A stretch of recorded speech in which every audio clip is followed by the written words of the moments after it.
Yes, good morning, Ms. Hassim. Morning, Chair. Morning, Commissioners.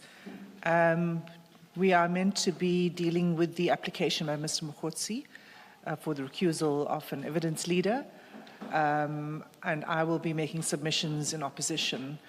But I don't see his legal representatives, although I believe they are present, and I'm advised that Mr. Mogotsi is running late. And I think we need to hear from his legal representatives how late. But at this stage, I don't think we need him right away. He'll only be needed depending on what our decision is right at the end. That's correct, Chair. We could proceed without him. So what we want is his representation, his legal representation at this stage. Thank you. Yeah. And I see Mr. 𝐬𝐮𝐬𝐫𝐞. And counsel, yeah.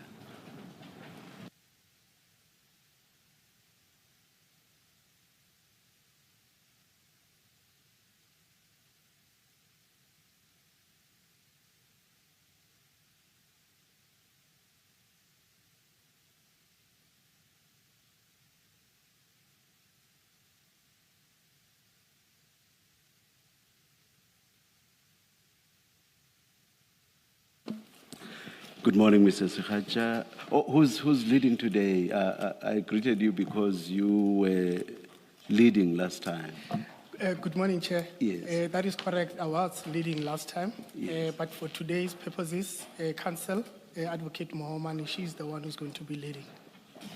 Thank you. Morning, Chair. Morning, Co-Commissioners. Good morning. It's Mohomane. Yes, Commissioner, it's Mohomane.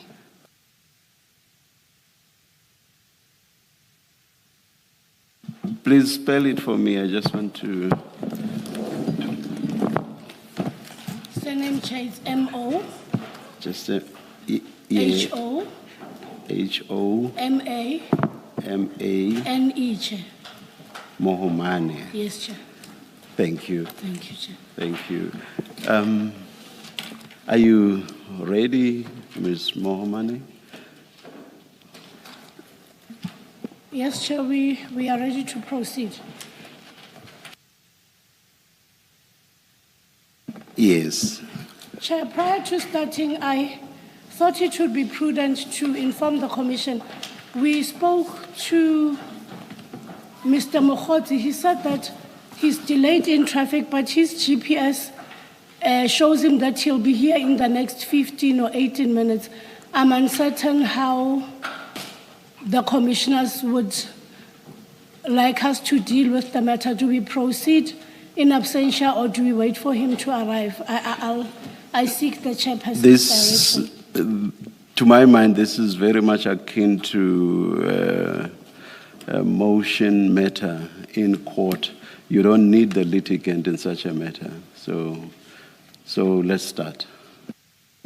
Thank you, Chair.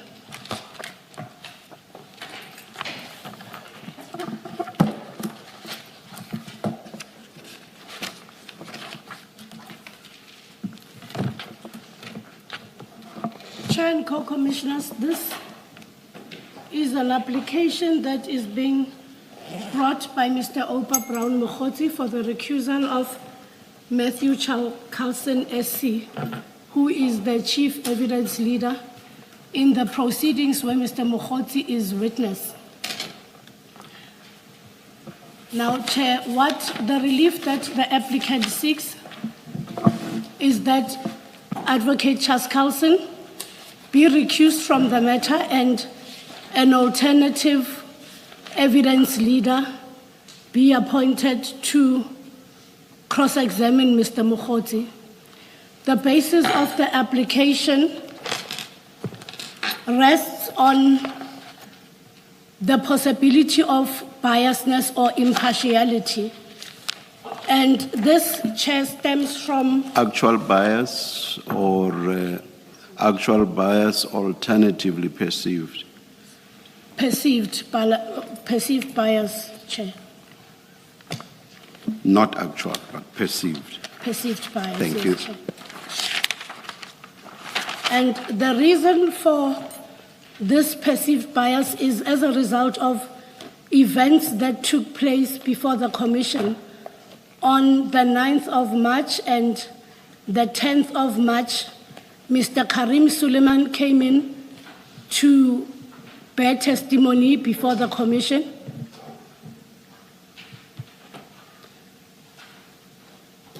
Now, during the said days when Mr. Suleiman was giving testimony, there was communication between the evidence leader and Mr. Mogotsi, who's the applicant for the recusal. That communication comes in the form of WhatsApps. I think there is an antecedent question, a legal question, because how we grapple with the events that you referred to depends on what the law is. Because you must first know what the law is, and then you apply the law to what you've referred to as the events, which effectively are facts or factual issues. In your application, you rely on SARFU and other cases. Those cases relate to situations that involve decision makers in whatever form those may manifest.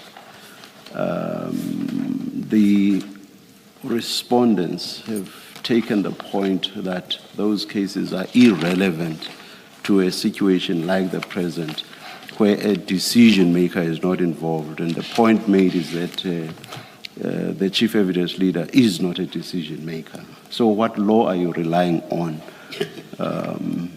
Because the point is correct that the cases that you've referred to in your application relate to decision makers. So are you continuing to rely on those cases? If so, on what basis would they be applicable here?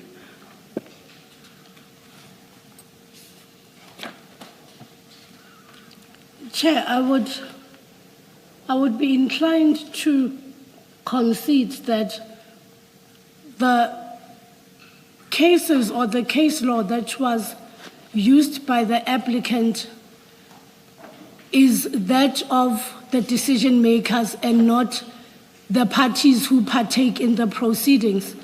But then from that, Chair, I will also submit to the Commission that case law has been brought to the attention of the Commission in the form of an answering affidavit by the respondent. And the cases that are therein mentioned do make provisions for instances where prosecutors and, with this case, an evidence leader may be recused from certain proceedings. Can you state the principles insofar as you see them, and for us to have an idea of the case you want to make out? Chair, there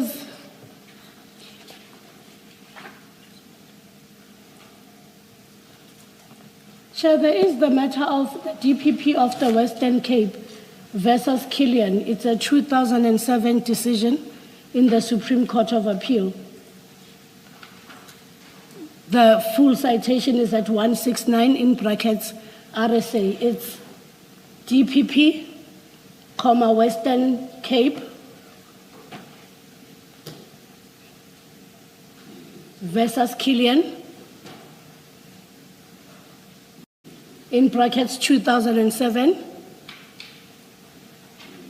SCA 169.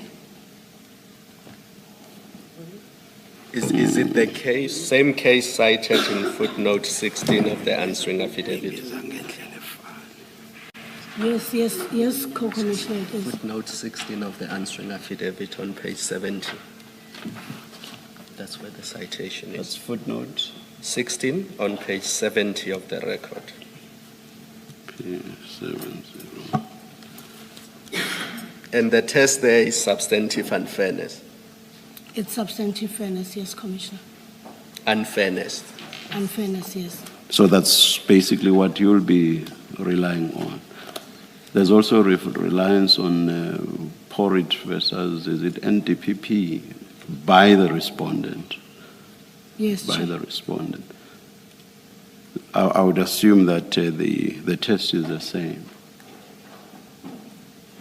Yes, Chair. in Porridge as well. All right, please continue then. You were dealing with the events.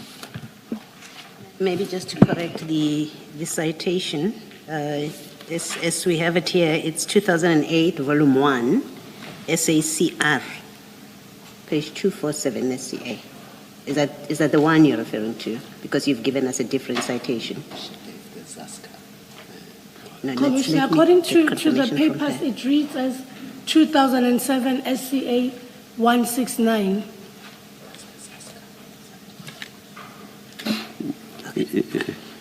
Even Right, I don't know if what it it is a ZASCA citation, it will still be wrong because you must have a ZASCA number because I assume that the 169 is the page. So there must be two numbers, the ZASCA number and then there should also be the page number. So the citation is still wrong. But anyway, yeah, let's continue. Chair, as I was previously submitting,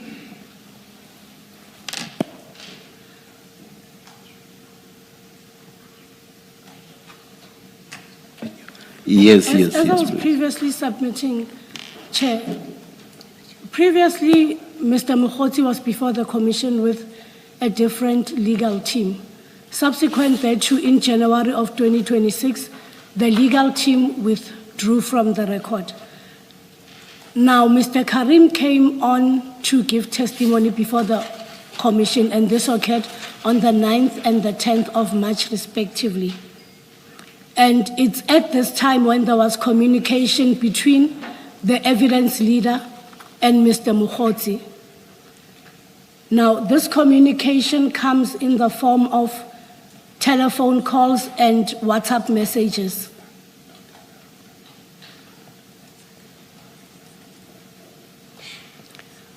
Now, the content of the WhatsApp messages which are contained in the papers is that there was communication of some sort. Now, the dispute is factual in the sense that the applicant gives a different version of what was discussed, specifically with the telephone calls, and it differs significantly from what the respondent replies. The applicant in his papers say that the evidence leader had suggested that he can be able to assist him, he can be able to protect him in the event that he gives evidence that is adverse against Mr. Karim Suleiman. That is the case in a nutshell. Now, a meeting was to take place on the 10th of March where discussions would go forward regarding the type of evidence. Is it not correct, though, that we would only have a full picture of what actually transpired between Mr. Mogotsi and the chief evidence leader if we are given the full picture of the exchanges between Mr. Mogotsi and the chief evidence leader? Is that not correct?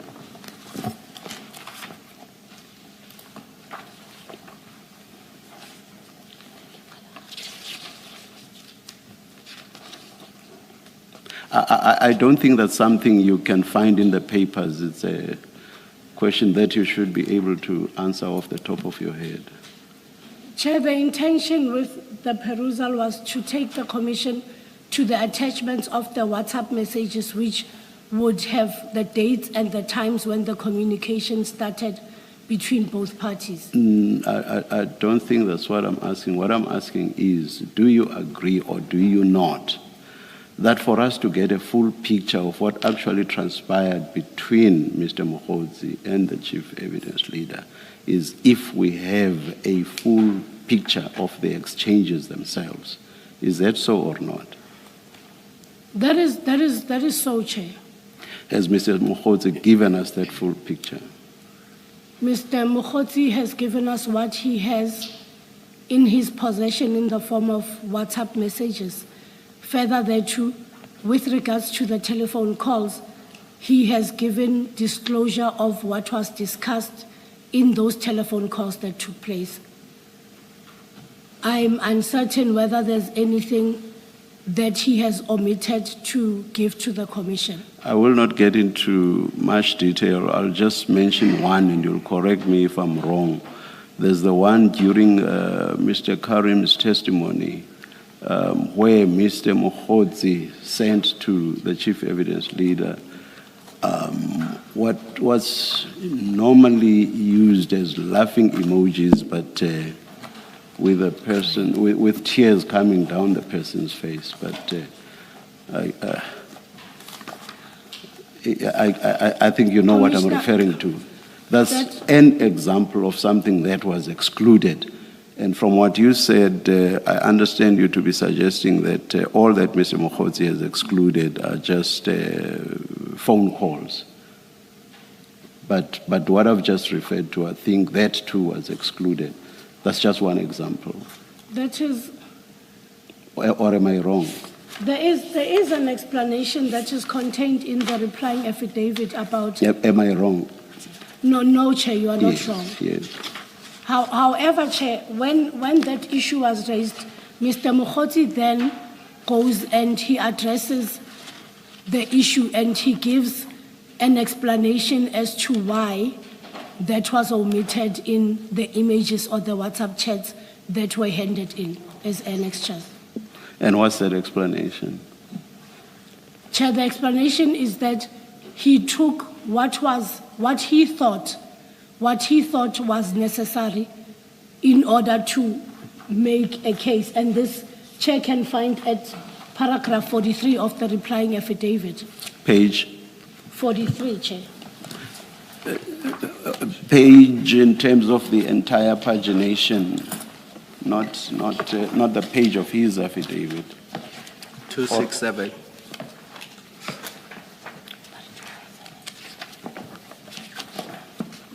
Do you want to take us through what you've just referred to, please? That explanation. Chair.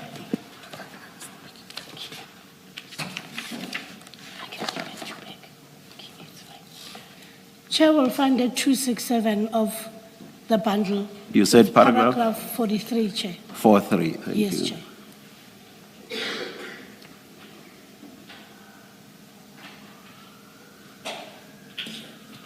This is not addressing the issue I'm raising with you. There he says that he deleted calls. I just referred you to something that is not a call.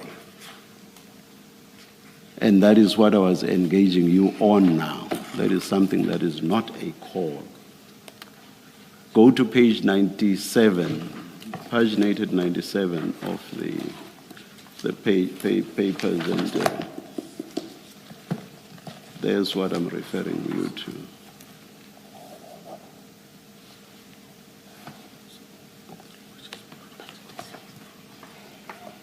You see those three emojis there? Someone laughing, they have laughing tears, emojis. and their faces I see them. tilted. Yeah. Yes, Chair, I see them. So that's not a call. So 43 does not answer that.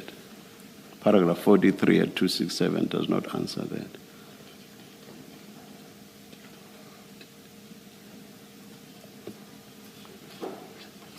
And I said I'm referring to this just as one example.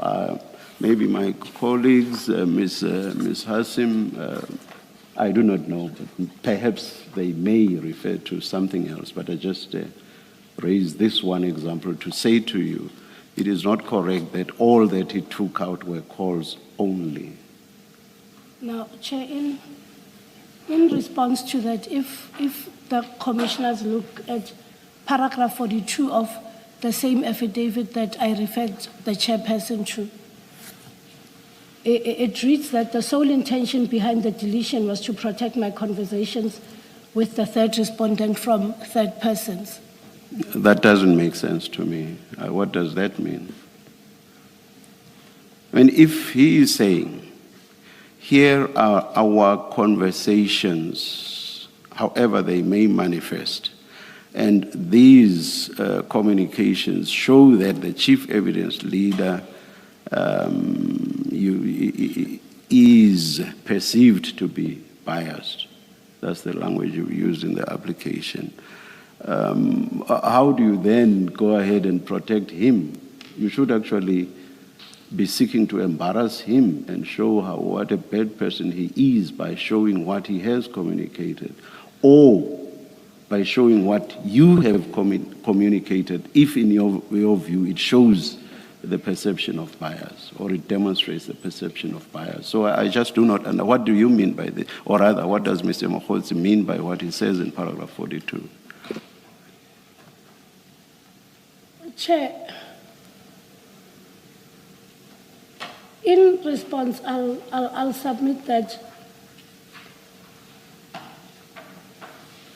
save for paragraph 42 and 43, there's nothing further that deals with these deleted telephone calls and the emojis, and there's no provision in the affidavit nor the reply that gives a basis for the deletion of same. Are the deletions not actually calculated to avoid the possibility of interpreting these chats in a manner that disproves what Mr. Mogotsi is saying? Is that not a possibility? That is, that they are calculated for that purpose? Chair, in response, I will submit that the interactions and the events that took place, the end result was the belief that if Mr. Mogotsi does not provide information or useful information or helpful information, the condition that he will be protected. I'm not sure that that answers the question I've put to you. My question is about, isn't there a possibility that the deletions are calculated to create the impression that Mr. Mogotsi is pushing for?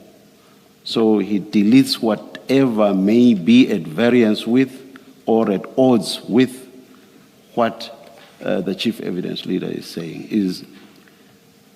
Is that not a possibility? Chair, it is a possibility. And it's also a possibility that none of us know the contents of these deleted telephone calls. We know the chief evidence leader has put up everything, so we do know.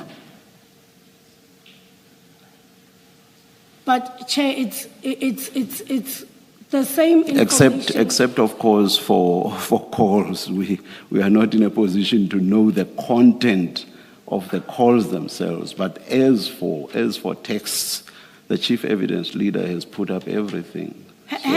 So in that regard, we do know. Hence, Chair, when I responded, I spoke about the call specifically. Yes. I said, where we are seated and where the commissioners are seated, none of us know the contents of these deleted phone calls that took place between the two parties. Now, having said that, I would not be in a position to submit whether the deletions were to push a certain agenda or to conceal a certain intention, because I was not privy to the calls and neither was the commission. It's two individuals where one says, I deleted for this specific reason and this was requested of me or it was asked of me. And there's an individual who then says, I did not ask this, I asked that. So the dispute now tends to be a factual dispute about what was contained in the phone calls. I cannot make any submissions on that. Here's what I understand the respondent's case to be. Most of the calls, the bulk of the calls were by Mr. Mogotsi and not the other way around. Do you agree with that? Chair, I'll agree with you. And in my agreement... Let me continue with the point. I just wanted to see if you agree or not, so you say you agree. Now, if I understand the respondent's case correctly, it is that Mr. Mogotsi was persistently knocking at the door of the chief evidence leader, and he was the one, through, amongst others, calls. The many calls which you accept largely came from him, Mr. Mogotsi. So he was knocking at the door of the chief evidence leader, seeking to be assisted. So he is the one that was seeking to be assisted. And if I understand the case, that is amongst others shown by the fact that he made several calls. He is the one that largely made calls to the chief evidence leader and not the other way around. That's how I understand the case. So we may not know the content of the calls, but the point appears to be that from the fact that he is the one that made most of the calls, that appears to be an indication that he is the one that was, if I am to speak loosely, was seeking the chief evidence leader out. Do you get my point? Go, for example, to page 95, 96 as well. And there you will see miss voice call, miss voice call, miss voice call, miss voice call. And all of those, and next page 96, miss voice call, miss voice call. There's another one, miss voice call, and all the way down. I'm sure you could go on and on. 97 as well, same thing. All of those are miss voice calls coming from Mr. Mogotsi. So it's Mr. Mogotsi who's seeking out the chief evidence leader. It's not the chief evidence leader who's desperately trying to get hold of Mr. Mogotsi. It is Mr. Mogotsi who appears to be desperately wanting to get hold of the chief evidence leader. So I'm saying, yes, we do not know the content of the conversations, or rather, what conversations actually took place where there were calls that were taken between them. But from the fact that Mr. Mogotsi appears to have been the one seeking out the chief evidence leader, that may well be, I'm not deciding that point, I'm engaging you on it. That may well be an indication that it is Mr. Mogotsi who wanted assistance from the chief evidence leader and not the other way around, as Mr. Mogotsi is suggesting in his application. What's your comment? And comment specifically on the several calls that Mr. Mogotsi is making here. Chair, on page 95, I concede that... It's not only 95, it's 95, I took you to 95, 96, 97, and I'm sure yes, could... Chair, I'm moving through the pages. Yes. Now, if I may be allowed to start with the first page, which would be 95. Chair, I concede that there is a missed call that came from Mr. Mogotsi. Now, there's a call that goes back to Mr. Mogotsi with a duration of 3 minutes that comes from the evidence leader. Subsequent to whatever that was discussed in that call, there's a question that comes from Mr. Mogotsi that says that, how do you protect me? The next question says, this guy, I believe that Sana maybe wants to take me down. It's open to... Yeah, how the respondents have read that, they quote this as is, and then in brackets they say, this guy wanna take me down, something like that. That is what how I understand it. This guy wants to take me down, yes. Now, Chair, the calls move further towards the night, and well, I suspect that the both of them at some point went to bed. Now, on the 10th of March, there's a missed call in the morning. If Chair moves to page 96, there's subsequent missed calls And then there's a text that comes in which says that, are you proceeding with him or are you gonna need info prior? Again, Chair, what info does the evidence leader require prior to questioning Mr. Suleiman? The evidence leader the chief evidence leader says that Mr. Mogotsi made the offer that he had information, new information to give to the chief evidence leader. Now, Chair, with regards to that, Mr. Mogotsi further says that during this phone call, there was a discussion about additional information that the evidence leader sought, which was in the form of proof of payments and bank statements. And then he then says in his affidavit that he became aware on that 10th of March that the evidence leader has gotten hold of these proof of payments and the bank statements. Now, he further asks, thought you may need something. Now, Chair, my submission is that the commission may look at it to say that Mr. Mogotsi is the one who reached out. And according to these records, indeed that is the case. Now, when Mr. Mogotsi reaches out, the evidence leader also entertains him. And he could have been told off, he could have been... Why should that be the case? Why should he tell him off? If he says, I have information, it is information that is relevant to what the commission is about. I want to give you that information. Why should the evidence leader not be interested in that? And we know, for example, that the chief evidence leader was not cagey or secretive, confidential about any of this. Remember, there are texts written to 2 other people within the commission. I think it's 2. Yes, one is definitely an 𝐵𝐵𝐵𝐵𝐵 investigator, and there's another second one. I Yes, don't know whether there's a that's Mr. also an 𝐵𝐵𝐵 investigator. and somebody else. Yes, Yes, 2 Chair. investigators. Yes. So he said, I have an appointment with Mr. Mogotsi to consult with him. And that's basically on the new information that Mr. Mogotsi says he has. Can you please join me? If the chief evidence leader wanted to act improperly, do you think he would have invited other people to come listen to him, going to say to Mr. Mogotsi, I want you to give any dirt you can give me on Mr. Karim. I'm going to get him and I will protect you. Would he have acted in that manner?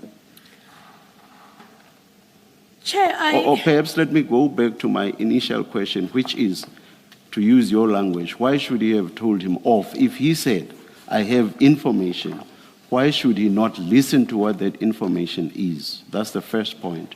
And then the second point is, if there was anything the matter with regard to his conduct, that is the chief evidence leader, would he have invited other people to come witness what he wanted to do?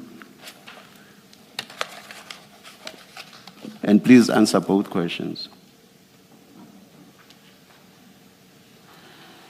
On the first question, Chair, there is nothing underhanded with the behavior of the evidence leader when he called 2 other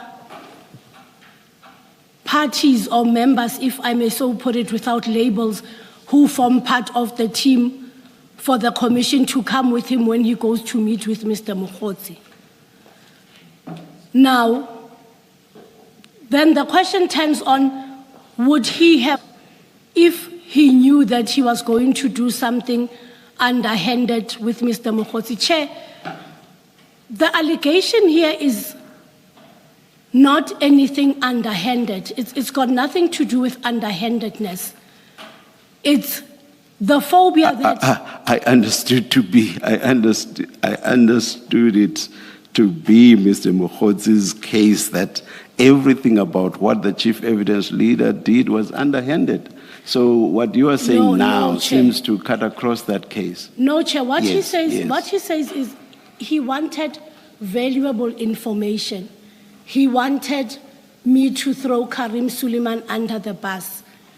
He wanted to give him something that would embarrass Suleiman.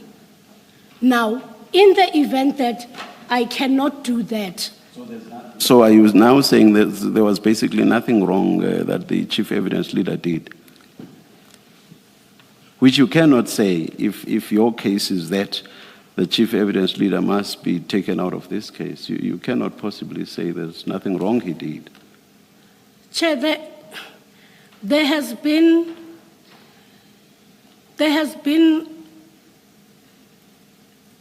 interactions. I want to select a word wisely.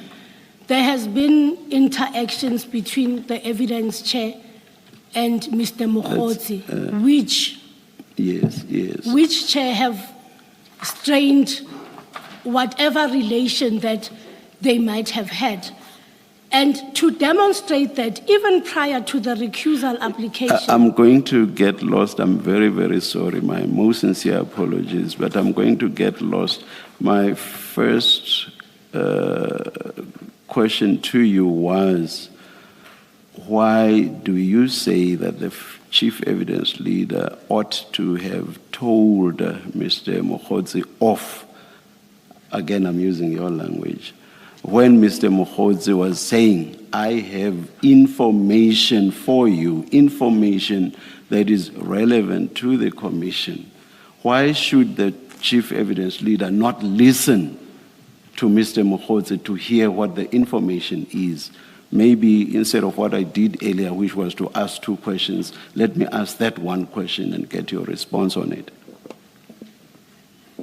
Chair, in response, I will submit that when Mr. Mogotsi was giving testimony, the evidence leader labeled him a liar.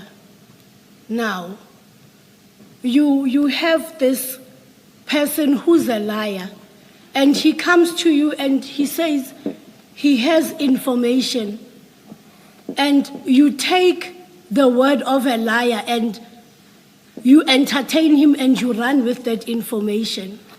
But have you seen what the chief evidence leader's treatment of what you've just said is in his affidavit? Have you seen that? Yes, Chair, I've seen it. What does he say?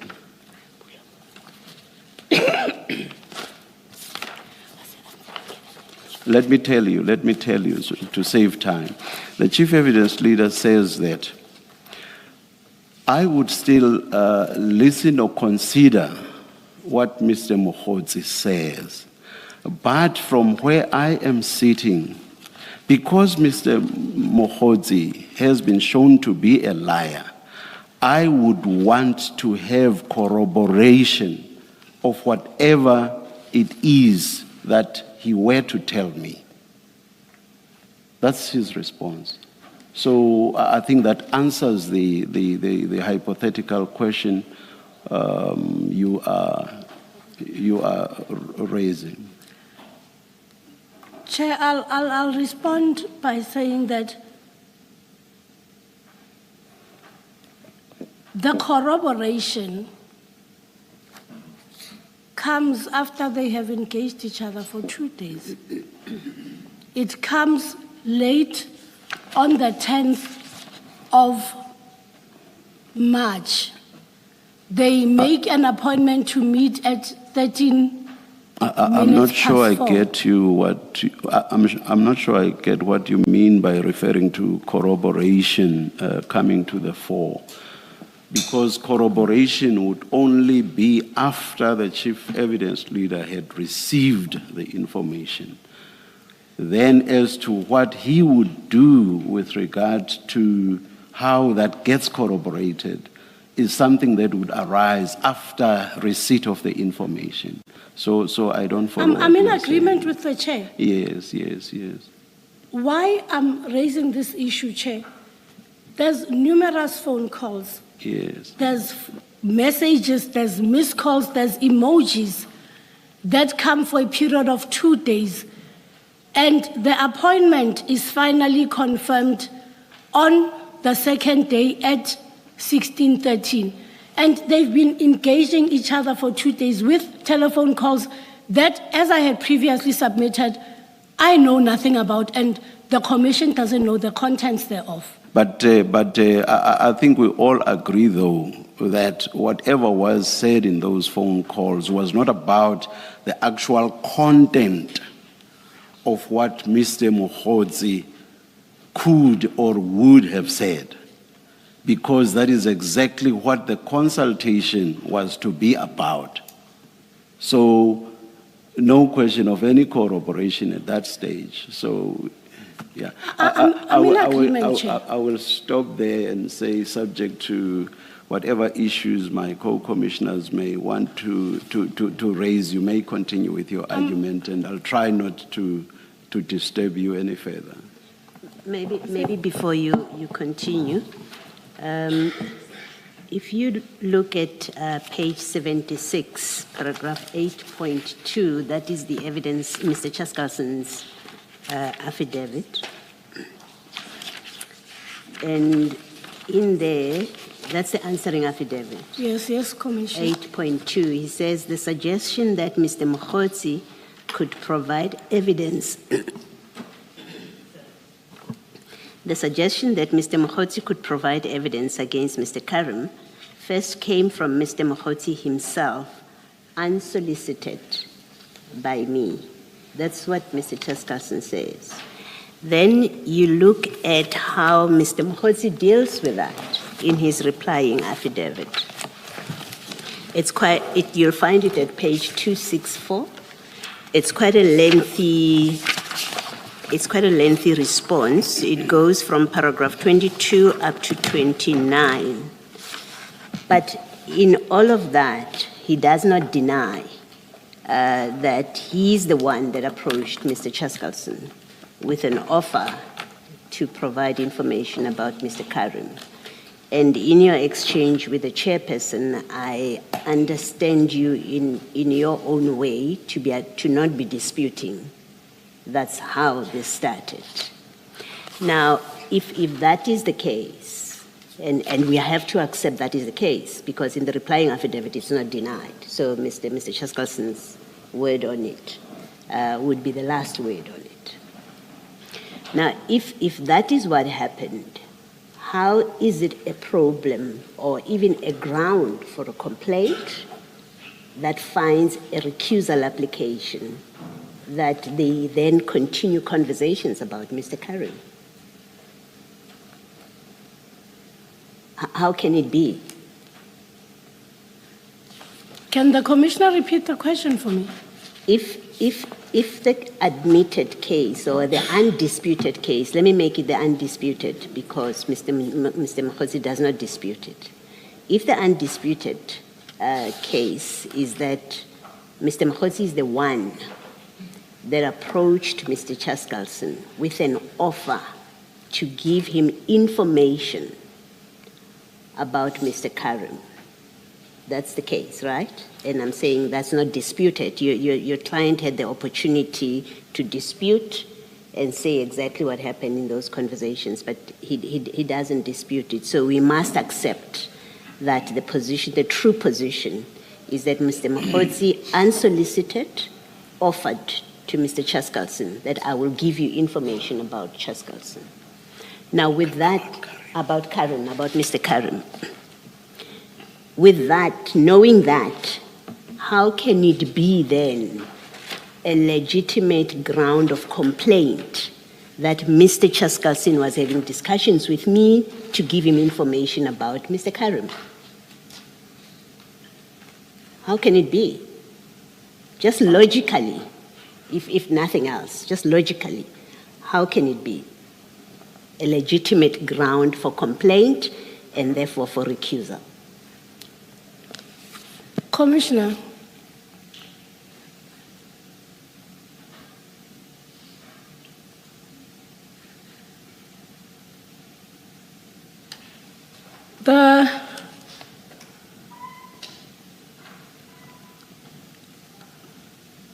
The issue relating to a belief of unfairness or biasness is subjective.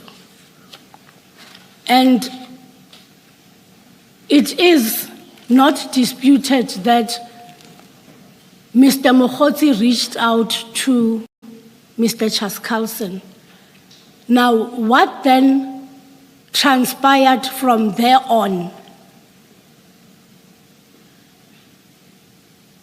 could have or did create the impression that moving on, there will be a biasness of some sort, or he will not be treated fairly.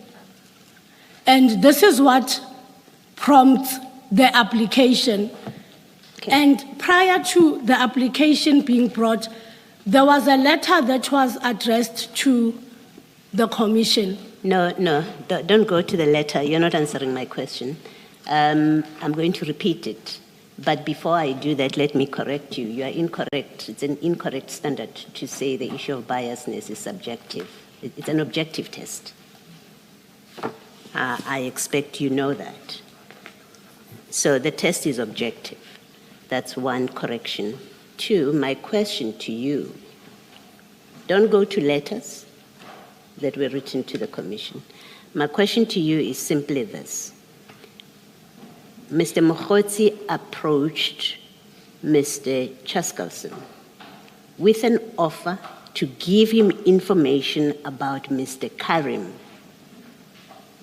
That's what happened according to Mr. 𝐾𝐨𝐴𝐧'S affidavit, and Mr. Mogotsi does not deny it in the replying affidavit. And in your engagement with the chairperson, I said to you that as I was listening to you, you seem in your own way to accept. That's what happened here. So having established that, you and I agreeing that Mr. Mogotsi is the one that made the approach and offered to provide information about Mr. Karim, how can then it be a legitimate complaint that Mr. 𝐾𝐨𝐴𝐧'S was talking to me about Mr. Karim, to get information about Mr. Karim? How can it be? In fact, it can never be a basis to claim bias until you address my question about how can this be a legitimate complaint? You offered, I'll give you information about Karim that relates to your terms of reference. I have stuff on Karim. Then Mr. 𝐾𝐨𝐴𝐧'S says, okay, give me that information. If the engagement is about information relating to Mr. Karim, which is originally offered by Mr. Mogotsi, how can that be now a legitimate complaint that, oh, Mr. 𝐾𝐨𝐴𝐧'S wants to talk to me or was talking to me about Mr. Mogotsi? Firstly, how can that be a legitimate complaint? And I want to suggest to you, it's not legitimate. It can never be a legitimate complaint, the fact itself that he's talking to me about Karim, because he offered, unless you want to tell us that Mr. Mogotsi was setting Mr. 𝐾𝐿𝐴𝐧'S up when he offered him that I'll give you information about Mogotsi. Perhaps he was setting him up so that he can do this complaint, but we have to accept he was in good faith when he made the offer. So I'm not casting aspersions on him at this stage. I accept he was in good faith when he said, I have information that's relevant to you about Mr. Karim that I'm going to share with you. Having accepted that, I'm suggesting to you, in fact, I'm putting to you that it can never be a legitimate complaint that he was talking to me about Karim, therefore firstly, he was talking to me about Karim, can never be a basis for a proper or legitimate complaint. Two, it could not, under any circumstance, be a basis for claims of bias or fear of bias. It can be. So I would like you to say, why am I wrong in what I'm saying to you, in what I'm suggesting to you? Commissioner, if it is looked at in isolation that Mr. Mogotsi approached the evidence leader then that cannot be a ground for this application. If the mere approach on its own is what the recusal is about, I'll have to concede. In isolation, it is not a ground to bring a recusal application, neither is it a ground to anticipate any form of biasness from the evidence leader. All right, that's fine. So what else do you say we should look at? So we've settled that the approach and the conversation that follows as a result of that approach in itself is not a ground for complaint, for a legitimate complaint, but for recusal. But then you say, don't look at it on its own in isolation. What else are you saying we should look at that then supports the complaint and the ground for recusal?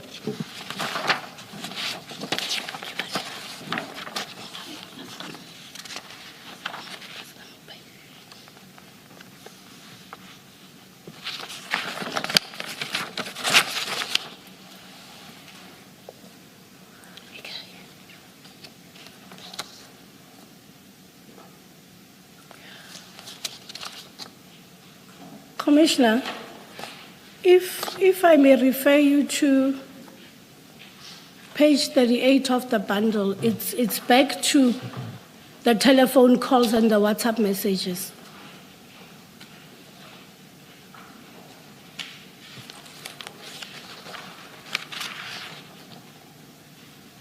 Yes.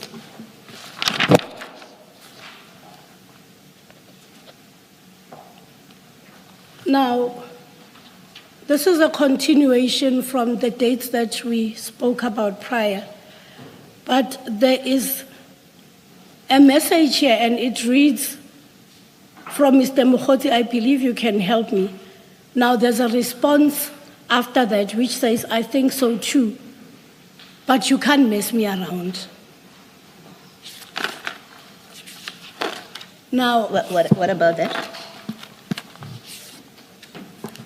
What are you saying about this exchange? Chair, my submission is we concede that from the onset, Mr. Mogotsi approached the evidence chair and they engaged in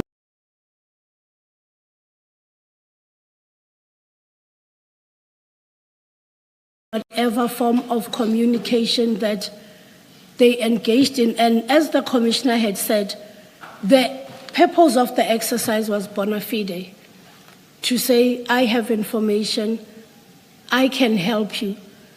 Now, as the events transpired, the impression that was formed, according to Mr. Mogotsi's case, is that if I do not bring anything valuable, if I do not bring anything useful, then I cannot be indemnified or I cannot be saved. If Chair looks at page 16 of the founding affidavit, it will be before you go to page 16, I think let's first settle what page 38 is about, the reference to page 38.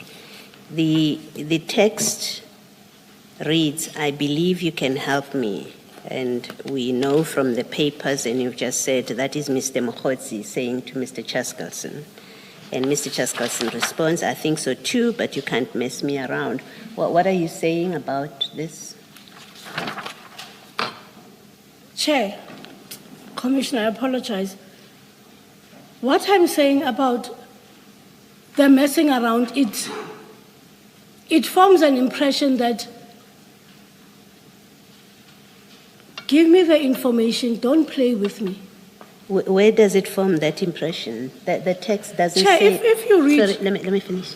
I apologize, Commissioner. That's okay, no, you don't have to apologize, it's okay. The text says, but you can't mess me around. I think so too, but you can't mess me around. Where do you see what impression it forms and what it is speaking to? Where do you see that?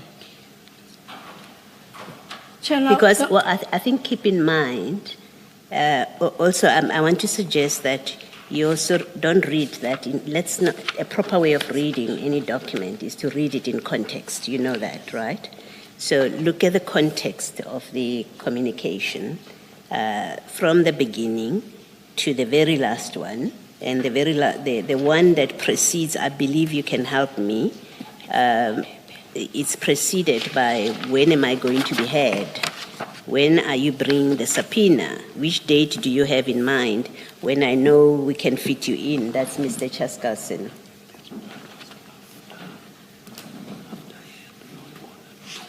Yes. Commissioner. Yes, and sorry, let me finish. I just want for us to be in agreement about the context in which this text appears. Yes, Commissioner.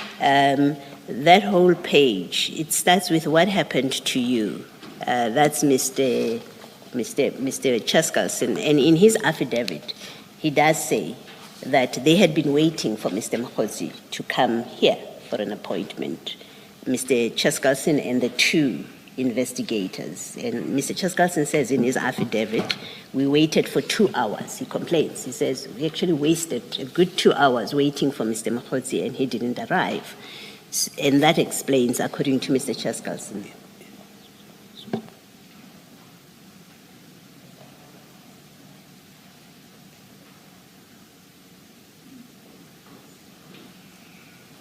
So what Mr. 𝐶𝐨𝐵𝐿 says in the affidavit, you would have seen. He says, we had an appointment with Mr. Mogotsi for the morning, right? He didn't arrive in the morning. We rescheduled for 2 o'clock.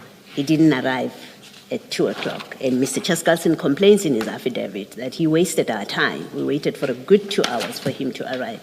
The three of us, 2 investigators and Mr. 𝐶𝐨𝐵𝐿. So and he explains that message. He says, the message, what happened to you, is because Mr. Mogotsi had not arrived here at the college, not a secret meeting, here at this venue for a consultation.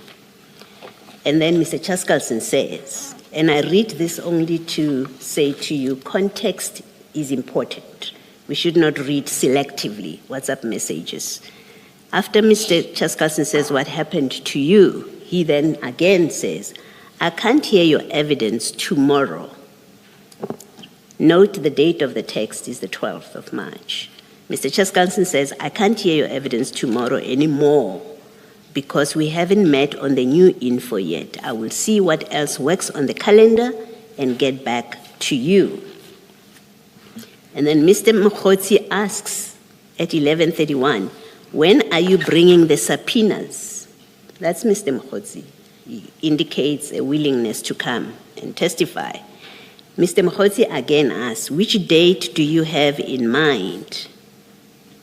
Mr. 𝐶𝐨𝐿 answers him, when I know when we can fit you in, I will tell you. That's Mr. 𝐶𝐨𝐿. Then Mr. Mogotsi says, I believe you can help me. That's his response to when I know when we can fit you in, I will tell you. He says, I believe you can help me. That's Mr. Mogotsi. Mr. 𝐶𝐨𝐿 says, I think so too, but you can't mess me around. Now, remember the context I said to you is missed appointments. But you can't mess me around. And then Mr. 𝐶𝐨𝐿 finally, in that stream of communication, says, I will try to work out when we can fit you into the calendar. It will have to be next month. I will get back to you next week with possible dates. Now, nothing in this sequence of communication gives you or Mr. Mogotsi any basis to say that which you have selectively read, Ms. Mahomane, I think so too, but you can't mess me around, means give me something and then I will protect you. There's absolutely no basis to present that part of the text in that way when you look at the context. Commissioner,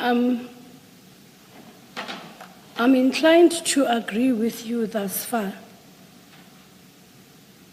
Now, further to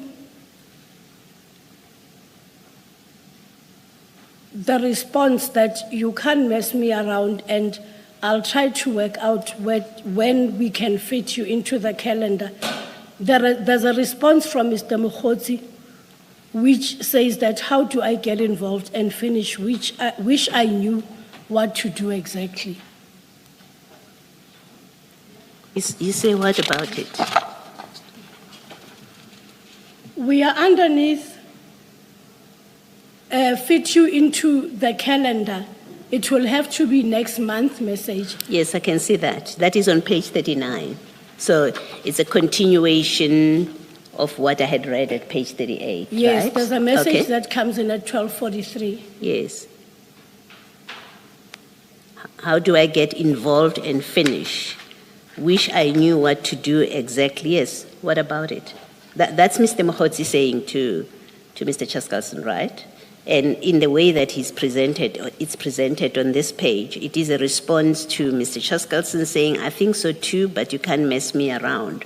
And we have discussed that in context, it must have meant this. And then Mr. Mogotsi says, how do I get involved and finish? Wish I knew what to do exactly. That's Mr. Mogotsi.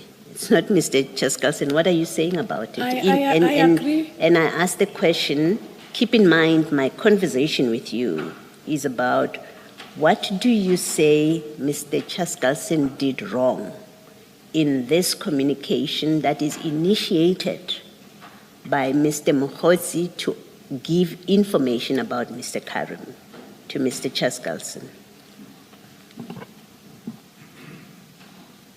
Here he offers, he again continues, Mr. Mogotsi, to offer, how do I get involved and finish? Wish I knew what to do exactly.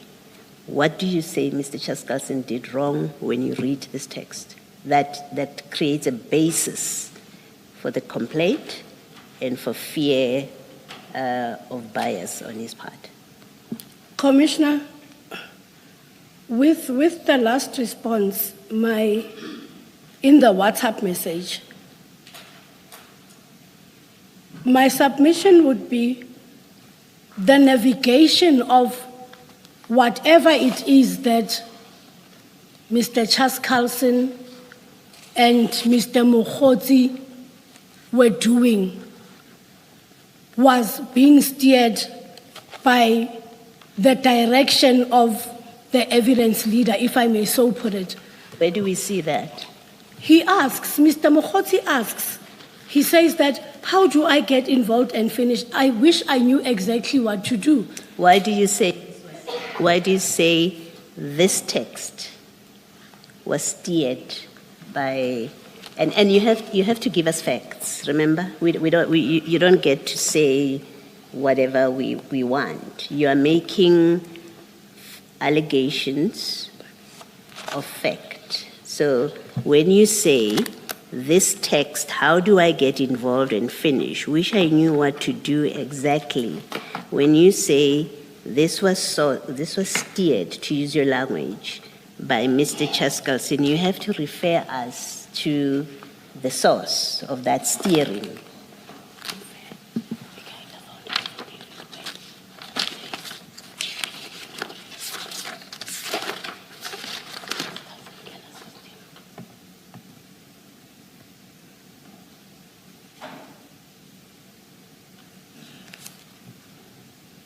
Commissioner, paragraph 6.3 of the founding papers, page 12.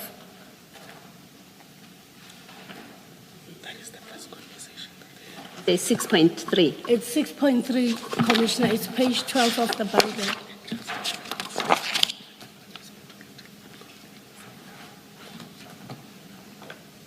Yes. Commissioner, Mr. Mogotsi, may I just read this paragraph? On the 9th of March 2026 at 20:56, I attempted to call Advocate Charles Carlson SC, who returned my call. The call lasted approximately 3 minutes. During the call, he told me, get me anything against Suleiman and I will help you. He further stated that Suleiman had implicated me and that I should find a way to defend myself. He expressed his belief that Suleiman was lying, that Suleiman had thrown me under the bus and that he wanted me to do the same to Suleiman. And Mr. 𝐶𝐨𝐽 says what about it in his answering affidavit? He denies the contents of this paragraph. Yes. Yeah. Now, Commissioner, So there is a denial. Perhaps then that's when you get to address what do we do with that?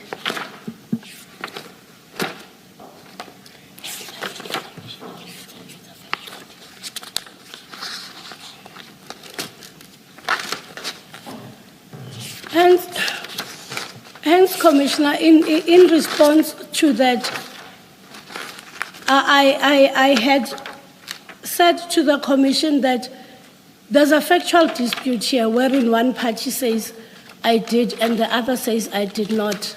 And then the other one says, you did this, and the other one denies. And the difficulty with that, as I had answered the chairperson, is nobody knows the contents of the phone calls and what was discussed between the evidence leader and Mr. Mogotsi. Thank you, Ms. Mohammed.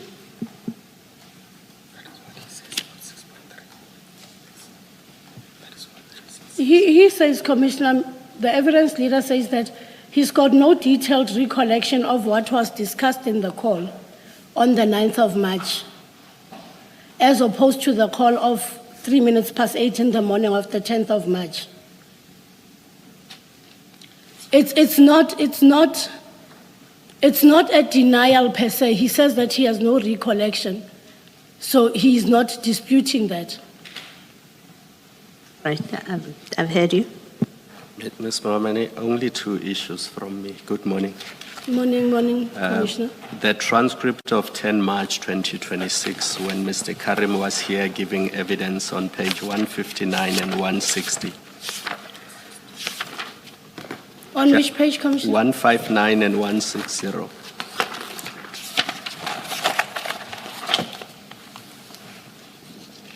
You'll see on page 159, line 22. Because if you recall, Mr. Karim's evidence was public. He was sitting here with us.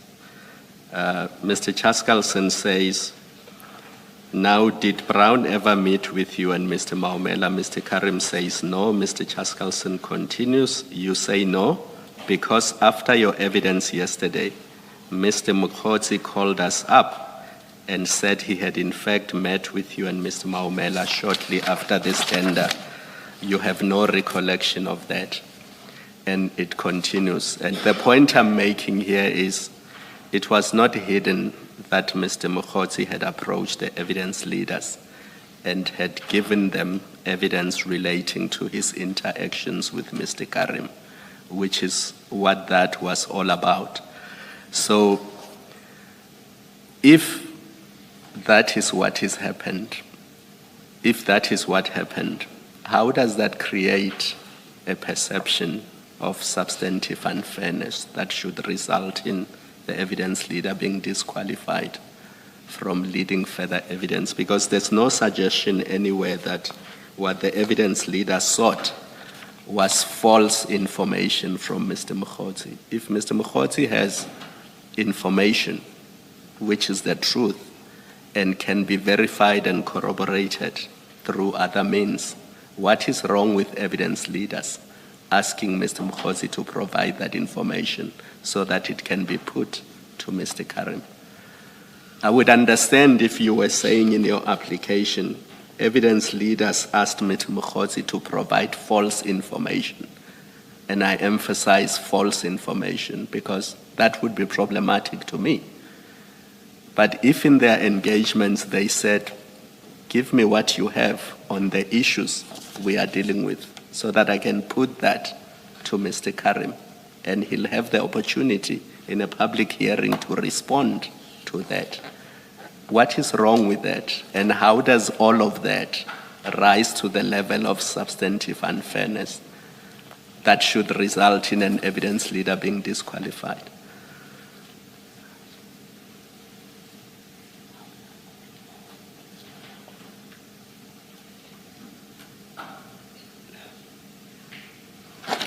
Commissioner,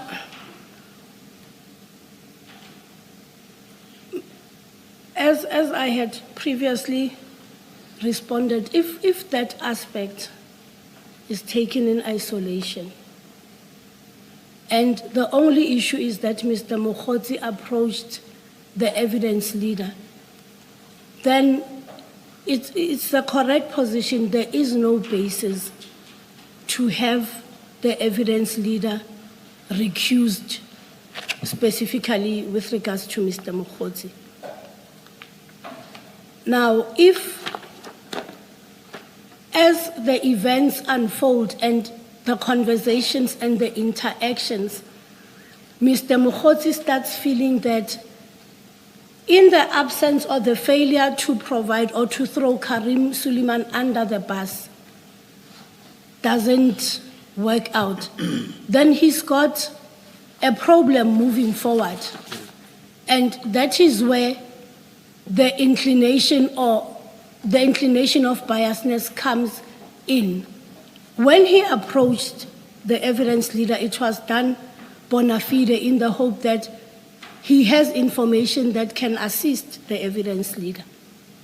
And if that information has the effect of throwing Mr. Karim under the bus, if that information is true, what is wrong with that? Commissioner, there is nothing wrong with that, hence the establishment of the commission. Because it is Mr. Mogotsi who says, the very first text, he says, this guy is trying to take me down on page 35. It is Mogotsi who's saying that. So if he has information that has the same effect towards Mr. Karim, but that information is true or can be corroborated in other means, and he's not being asked to lie to the commission or give false information, what is wrong with that? Because I can tell you in this commission, almost every every witness who comes here implicates other people. So if Mr. Mogotsi has information that implicates Mr. Karim, and that has the effect of throwing Mr. Karim under the bus, what is wrong with that? Because that's what witnesses do in this commission.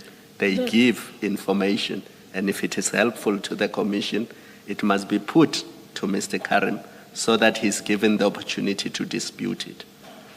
So I don't understand how that can result in substantive unfairness, which should disqualify an evidence leader. And if you respond to that, that's all I had to raise with you.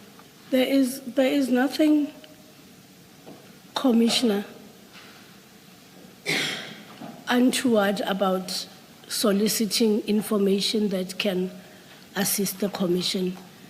And so to put it, even go as far as throwing Mr. Karim under the bus. The core or the challenge here is Mr. Mogotsi alleges that he was promised. He says, I'm promised protection, I'm promised indemnity, and if I do it, I might just get out of this unscathed. There's a promise. It's commissioners who decide what happens to Mr. Mogotsi and other people who are implicated. It is not the people who lead evidence. Their job is to present the evidence to the commissioners, and the commissioners decide what happens to all the people who are implicated. It's not the other way around. Thank you, Judge. I'll agree with you, Commissioner. That is indeed the hierarchy of powers and decision-making. But there's an influence of some sort. It's undue influence to say, help me, then I can do this for you. Thank you, Commissioner. Can we just be clear? And because this is very important, and I think I must insist that you refer us to the record. In your exchange with when I say record, I mean the papers. In your exchange with Commissioner Khumalo, you say Mr. Mogotsi says, if I do this, I may come out of the commission unscathed. That's a promise. Can you point us in the papers where Mr. 𝐃𝐨𝐧'𝐭 says that? Because that's quite a serious allegation that is being made. And if it is not in the papers that you have put before us in your application, I'm going to ask that you withdraw that allegation because it's quite a damaging allegation. Where do we find in the exchanges between them where Mr. 𝐾𝐨𝐧'𝐭 says to Mr. Mogotsi, if you give me information about Mr. Karim, I will make sure, I promise you, that I'll help you to come out of the commission unscathed. Where do we find that?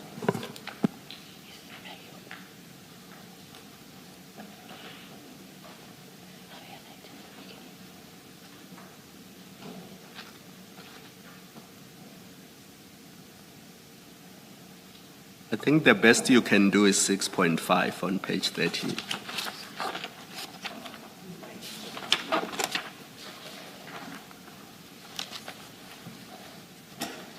Also 6.16 on page 16, but it says the same thing as 6.5. I was looking at 619. Yes. I see the 6.5 that Commissioner is referring So it's to. 6.5 where he says, I was left with a distinct impression that my protection from adverse findings by the Commission was being made conditional upon my willingness to provide information and documentation. So my question is, point us to the exchanges between Mr. 𝐾𝐨𝐧'𝐭 and Mr. Mogotsi, where that promise is recorded. I don't want to be referred to Mr. Mogotsi's impressions. And I want you to say, if it's not in the exchanges, if it's not recorded in the exchanges, I would like you to at least admit that for the record, that nothing in the exchanges between them that are placed before us by Mr. Mogotsi records that. Commissioner, I'll respond by saying that with the WhatsApp messages and the phone calls that have been put as annexures, there's nothing in that communication that brings that sort of message across. Now, it's information that comes from Mr. Mogotsi, and it is then where he says in the affidavit that I can get out of the commission, I can be protected, and in a nutshell, I'll submit that it's some form of immunity. That's how he understands it. But further thereto, there's nothing in the communication that has been put forth that depicts that. So just to be clear, you accept that there is no evidence before us, and Mr. Mogotsi doesn't say, Mr. 𝐾𝐴𝐧'𝐭 promised me that if I give him information on Mr. Karim, he will ensure that I come out of the commission unscathed. Nowhere in the WhatsApp messages, Mr. Mogotsi doesn't say in any of our calls that was said, and he doesn't allege that in the affidavit. He simply says, I got the impression. I got the impression. That's what you're saying. So yes, where you earlier said a promise was made to him, that was not correct to say. That is not the. I'll retract that and I'll say an impression. According to the affidavit of Mr. Mogotsi, an impression was created. Yes. My difficulty with you when I started engaging, why I engaged you on this, is you said a promise was made to him. I'll retract the use of the word promise, Commissioner. No, you're not retracting the use of the word promise. You are retracting a statement that says Mr. 𝐾𝐴𝐧'𝐭 made a promise to Mr. Mogotsi because we don't have evidence of that promise. That is what I'm saying should be retracted. You can still say, Mr. Mogotsi says he gained the impression from their communication that is what was being offered to him. I don't quarrel with it being an impression that he formed. The question is whether that was a reasonable impression based on the facts that are before us. The one that I needed clarity on is where you make the positive statement that he was made a promise that he would be protected from adverse findings if he gives dead or incriminating evidence on Mr. Karim. That's all I wanted you to. Commissioner, I'll retract the statement that I made earlier on. Thank you. I think that's a fair resolution to my concern. Just one very brief matter. There appears to be a suggestion of something negative about the statement relating to throwing under the bus. Did I understand that correctly? If I did, can you again just articulate that? Is the chair asking The my issue personal about- understanding of throw under the bus? No. What exactly are the allegations and what is the point being made in that regard?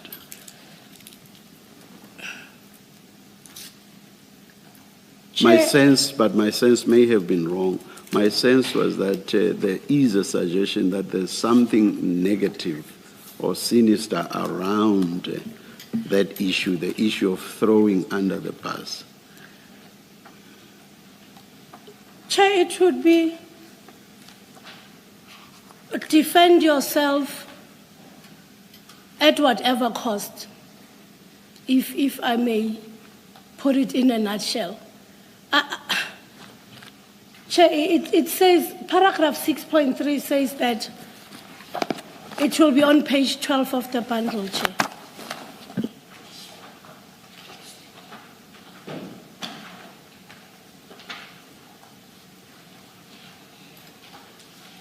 Yes. And I'll leave the first 3 lines because I believe that we had gone to this paragraph on numerous occasions, and I'll go straight to the point. Mr. Mogotsi says that the evidence leader says that get me anything against Suleiman and I will help you. He further stated that Suleiman had implicated me and that I should find a way to defend myself. He expressed his belief that Suleiman was lying, that Suleiman had thrown me under the bus, and that he wanted me to do the same to Suleiman.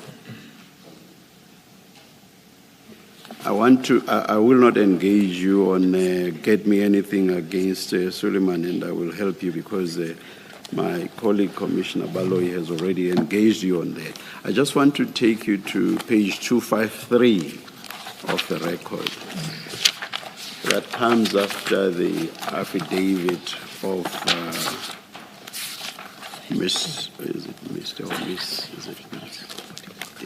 of 𝐶𝐵𝐿 Modimokhale.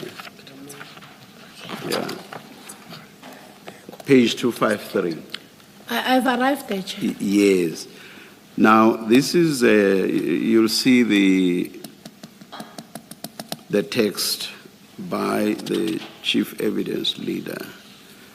It's written to the 2 investigators that I referred to earlier. Yes, Chair. And the chief investigator greets them and then says, Mogotsi has been calling me non-stop.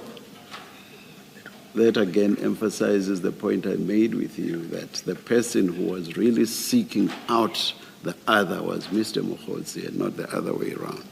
Mogotsi has been calling me non-stop since Karim started giving evidence and threw him under the bus. So the chief evidence leader has no qualms about saying that. That's his assessment of the evidence. What we will make of it is something else, of course, but that's his assessment of the evidence, and no qualms at all about saying this.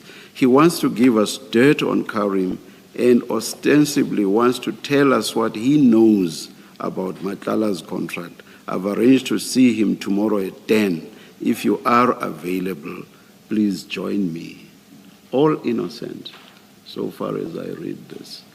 And of course, the 10 o'clock meeting is a meeting that did not materialize. Mr. Mogotsi did not show up.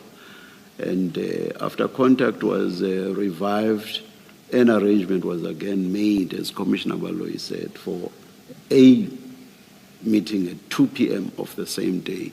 That too did not materialize. Nothing negative at all in any of these. You may comment if you want to. Chair, my comment will be I concede with what the chairman says. If this text is read in isolation, then, Chair, there is nothing untoward. I will not go back there because, again, Commissioner Baloyi engaged you on what more do you want us to look at, and I'm not sure that I heard what you were saying in response to that question by Commissioner Baloyi. So the same applies here as well. Your point about in isolation, but what's the additional material that you have in mind? I'm not asking for a response. The question was asked and was responded to. I'll leave it at that. And as I said, I had personally reached a point after engaging you for a longish time to hear you out. That is, to give you an opportunity to argue your case. Of course, it doesn't mean that we will not ask you questions here and there, but we want to let you feel free to argue your case. I see that the time is 4 minutes to 11. Yeah. Let's continue until 11 o'clock. Chair, I do not have a response. I'm uncertain if there's anything No, I'm not asking for a response to any question now. I want you to argue your case. We engaged you right from the start and did not really give you an opportunity to freely argue your case. I'm now giving you an opportunity to freely argue your case. Am I making sense? You are making sense, Chair. Unless you are saying through our engagement you've dealt with all the points that you wanted to deal with and that you have no further submissions to make. I'm not steering you in that direction, no. Chair, I'm going to request that we take an adjournment. I'm informed that client is here so that we can obtain further instructions with what has transpired. I'm uncertain how much time the commissioners would like to give us. All right. Well, of course, in an application brought on affidavit, I'm not sure what a litigant may tell you as to what happened or did not happen, because we go by what's contained in the affidavits. But we'll adjourn, and you can take whatever instructions you want to. Let's adjourn and return at 11:25.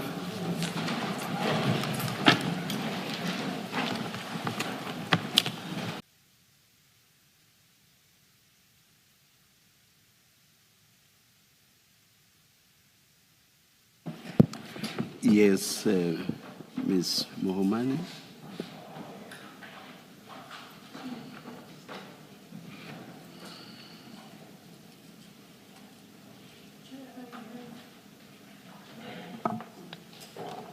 Thank you. I have a couple of submissions to make.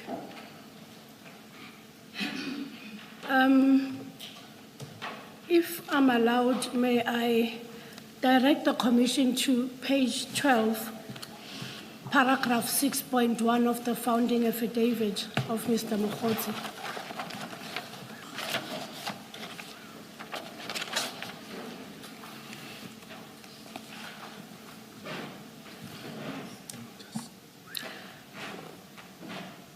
Chair, paragraph 6.1 gives a picture of what happened when Mr. Mogotsi reached out to the evidence leader. And he says that it was around that time he did not have any attorneys, which coincided with the time that Mr. Suleiman was giving testimony in the commission. Now, he also further in the next paragraph says that there was an exchange of WhatsApps and telephone calls, and the content of the conversations caused him grave concern regarding the evidence leader's impartiality. Now, it goes on and he explains what then transpired. What is important, Chair, is that with regards to the call that took place on the 9th of March, the response from the evidence leader is that he does not have any recollection of what the content of the conversation was about. And therefore, it cannot be that what he says is most probably true as opposed to what Mr. Mogotsi is saying.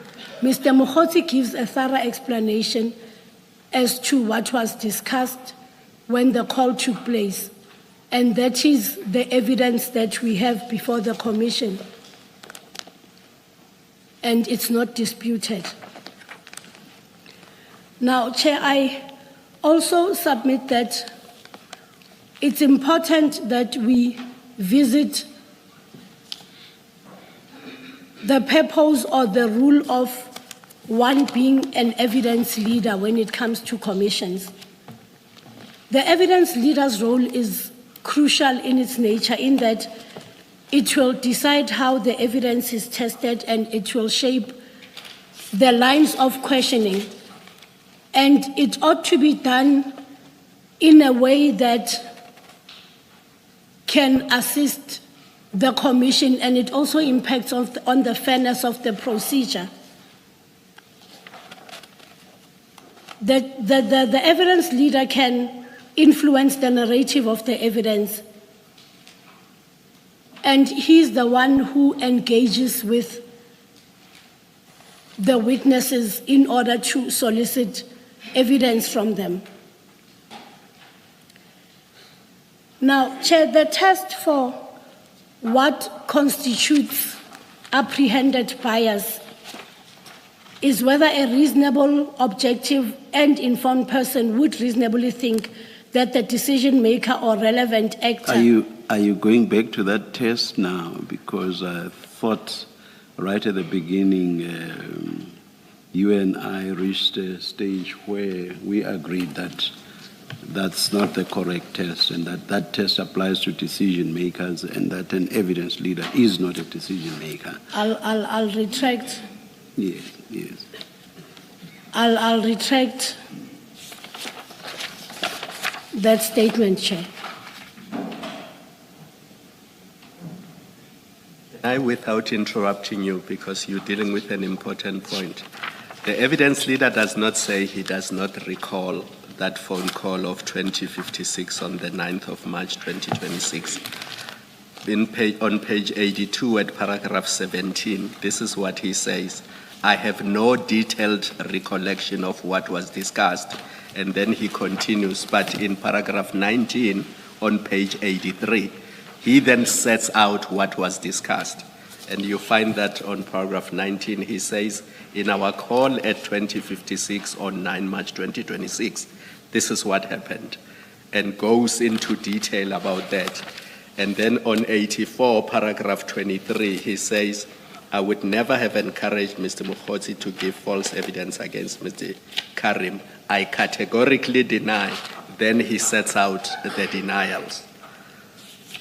And then he says the impression Mr. Mogotsi is trying to create, where reference is made to help, deals with that in paragraph 24.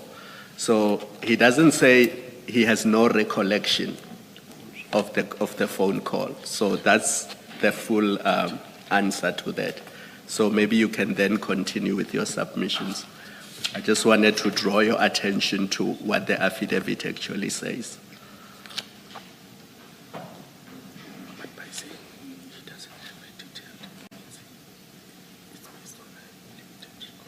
Commissioner, the evidence leader says in paragraph 17 that he does not have a detailed recollection, meaning that he cannot recall specifics regarding the contents of what was discussed on that day.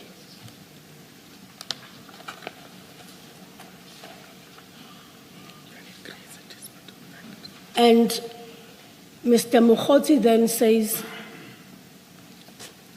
I called the evidence leader, and the evidence leader suggested that based on the evidence that Mr. Suleiman gave, he threw me under the bus and I need to defend myself.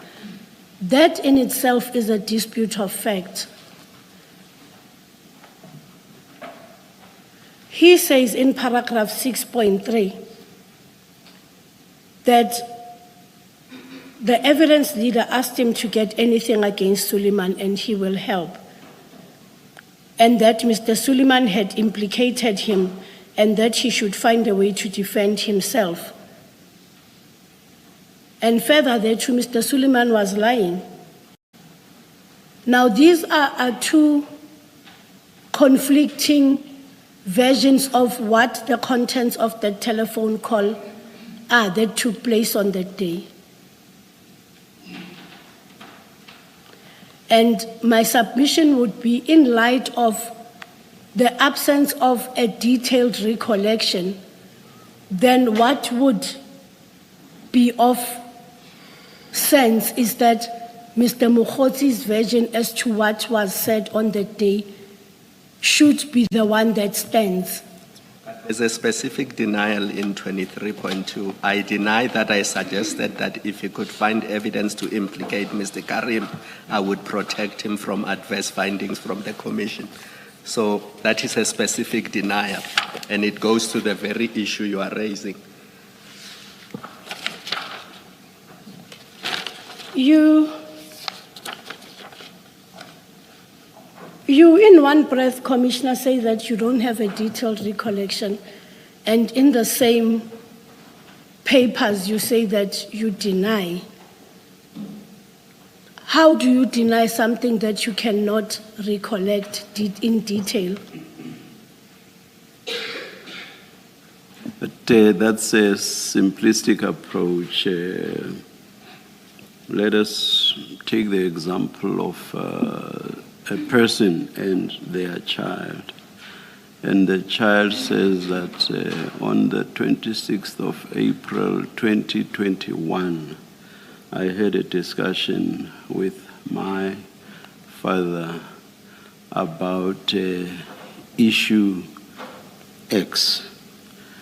The father says, because of the time that has since elapsed, I do not remember that conversation. But there is no way,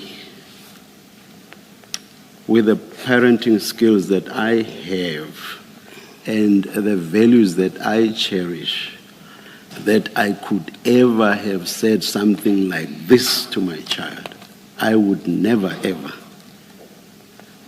The parent knows what the values they cherish are.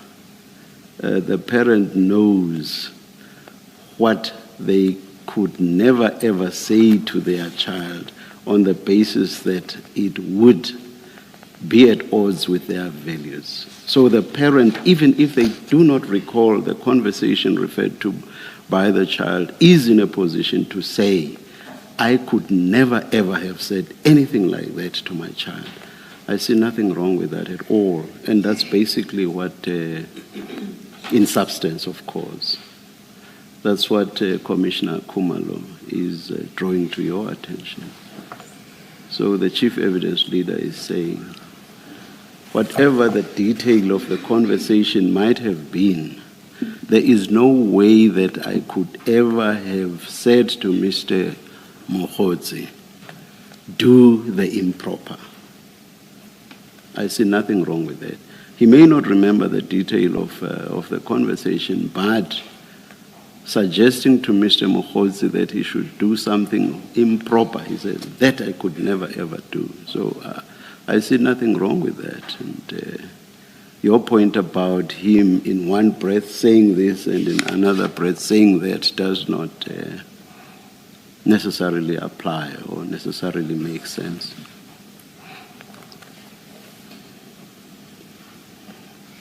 Do you follow my point? I hear you, Chair. Yes, yes.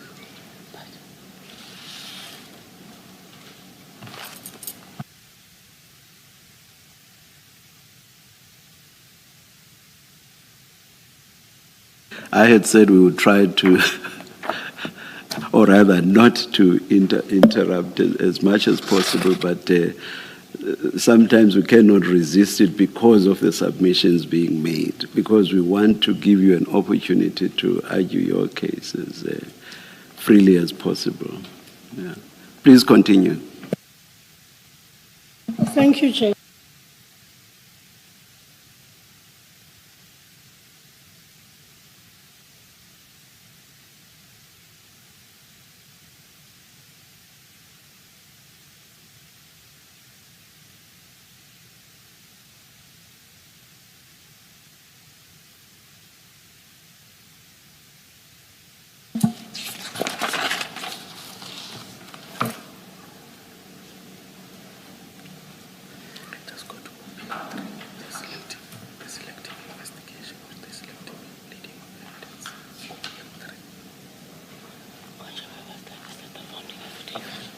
I'm no longer inviting you to respond to what I said. I just want you to continue with your submission. I'll do so, Chair. Yes.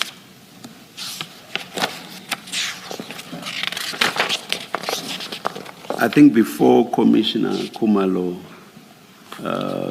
put a question to you, you were at a point where you wanted to deal with the role of an evidence leader in instances like these. I thought that's where you were. And I sort of assumed that perhaps you were going to take us to what Justice Nugent said in the SARS Commission or something like that. Maybe that's not what you had in mind, but once you started saying something about that role, I thought of what Justice Nugent said in the SARS Commission, in his judgment in the SARS Commission. I will revisit that, Chair. I deviated from my chain of thought. I'm just recollecting. If I may be so permitted, Chair, may I take the commissioners to page 21 of the bundle. It's still the founding affidavit of Mr. Mogotsi.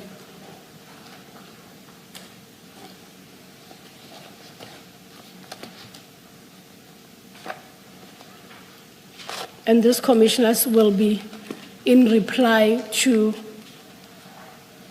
the selective evidence that the evidence leader deals with, and this is the basis for the fear of where the bias might emanate from. If the commissioners look at paragraph 10,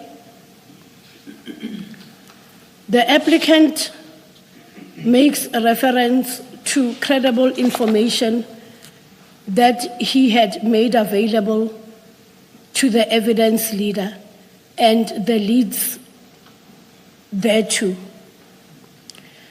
And his take is that these issues, which he sees as important issues, have not been given sufficient investigative attention.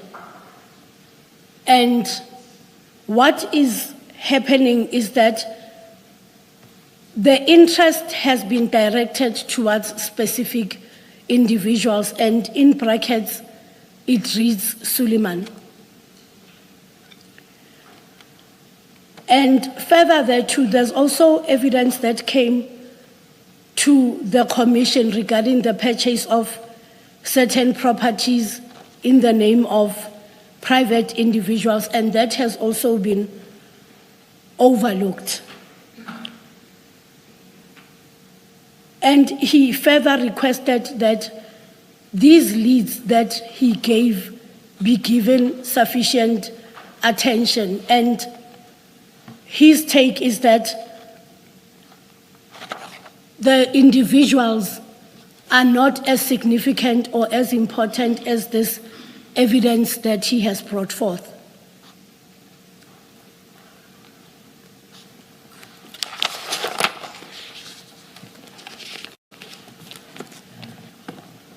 Further, commissioners, there's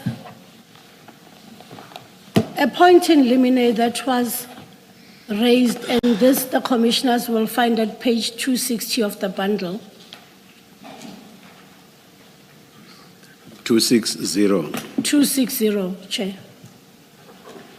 Maybe before you start on 260, can I just to make sure that I understand what is this, the submission or the argument about paragraph 10, are you saying, is Mr. Mogotsi rather saying that the failure, there is a failure, firstly, there's a failure by, is it the evidence leader, because this is an application to recuse Mr. 𝐶𝐨𝐽, by the evidence leader to pursue his allegations that crime intelligence has brought properties, crime intelligence transactions, his evidence about a section 252A operations, informant-related issues, and procurement irregularities. Is the case being made that Mr. 𝐶𝐨𝐽 has failed to investigate those, and that failure has created an apprehension that he is biased against Mr. Mogotsi? Is that the? That is the position. Okay, all right, thank you. Please continue.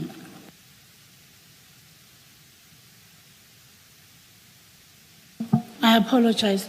I was directing the commissioners to page 260 of the bundle, and this deals with a point in limine that were raised by the applicant in the application for recusal.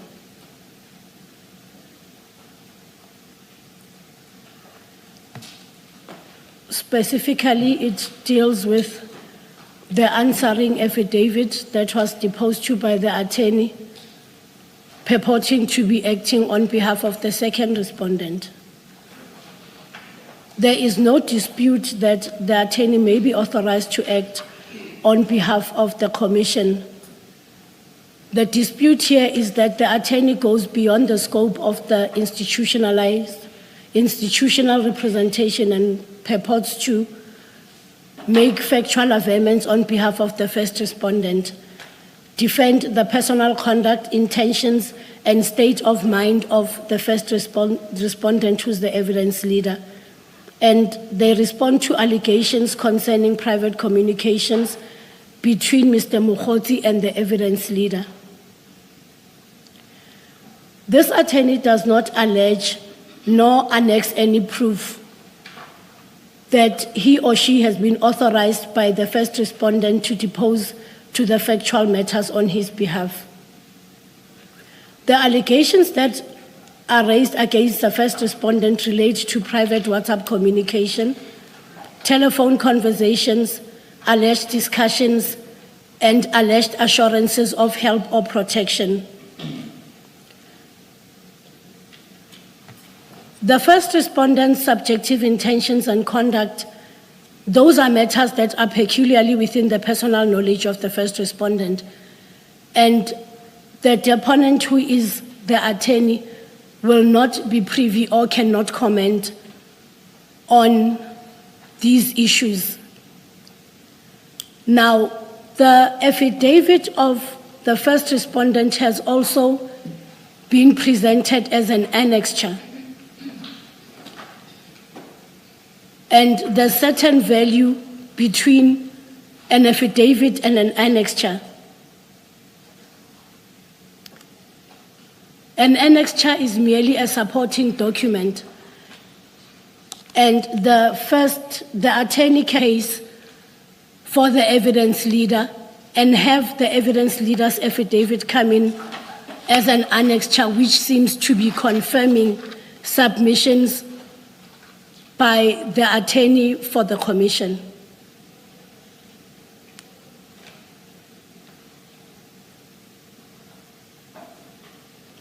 I'm inviting the commission to find that when it comes to the affidavit that was deposed to by the attorney for the commission, that the commission finds that that affidavit does not enjoy local standi.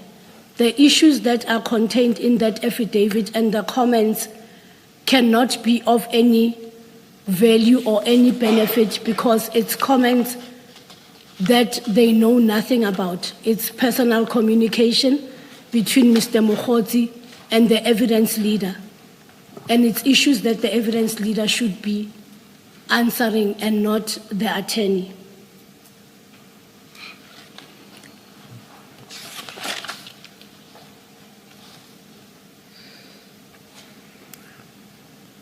Commissioners, there has been an explanation that was proffered in the replying affidavit regarding these deleted telephone calls or emojis.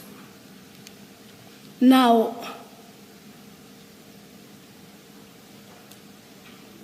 I'm sorry, please don't forget the point where I was, yes, Chair. you were about to make.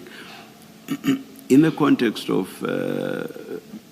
hearing the testimony of a witness, and in fact, even beyond that, the applicable prescripts say that the rules of evidence that apply, for example, in courts of law, do not apply to commissions of inquiry. Commissions of inquiry may receive evidence of variety of forms which would ordinarily not be admissible in courts of law. But as I say, that's in the context, or that's provided for in the context of the commission receiving evidence towards the investigation that it was set up for. That's the context. Would you say that those rules with regard to the admissibility, acceptance of evidence would not apply to an interlocutory process like the one we have before us now? You would have that permissive manner of receiving evidence in the context of receiving evidence towards the investigation, but have a very restrictive process when it comes to interlocutory matters that relate to the Commission's investigative process. I'm asking that in the context of the point in limine that you are raising.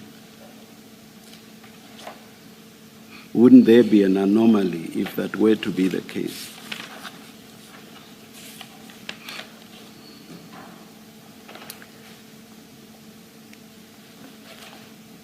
Chair, in the normal route, that would be an issue to raise. However, in light of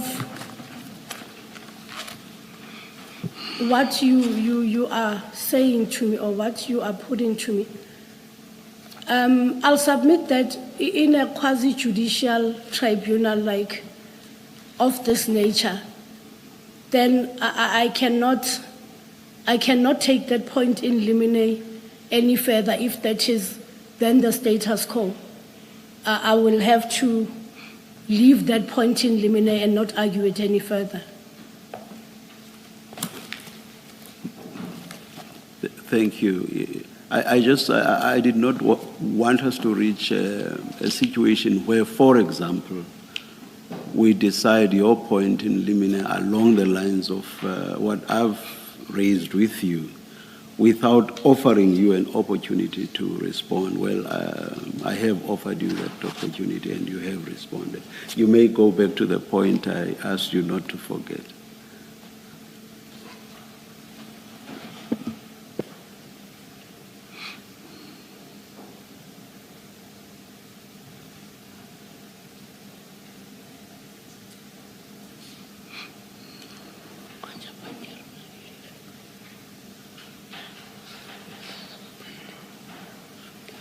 Oh, yes, Chair, thank you.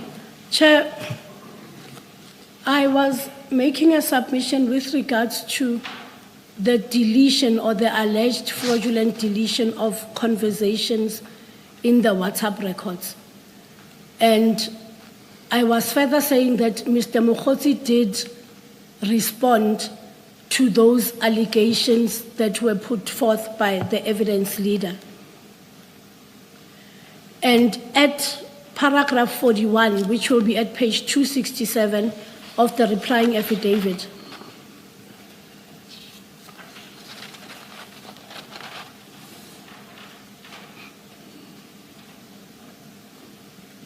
Yes.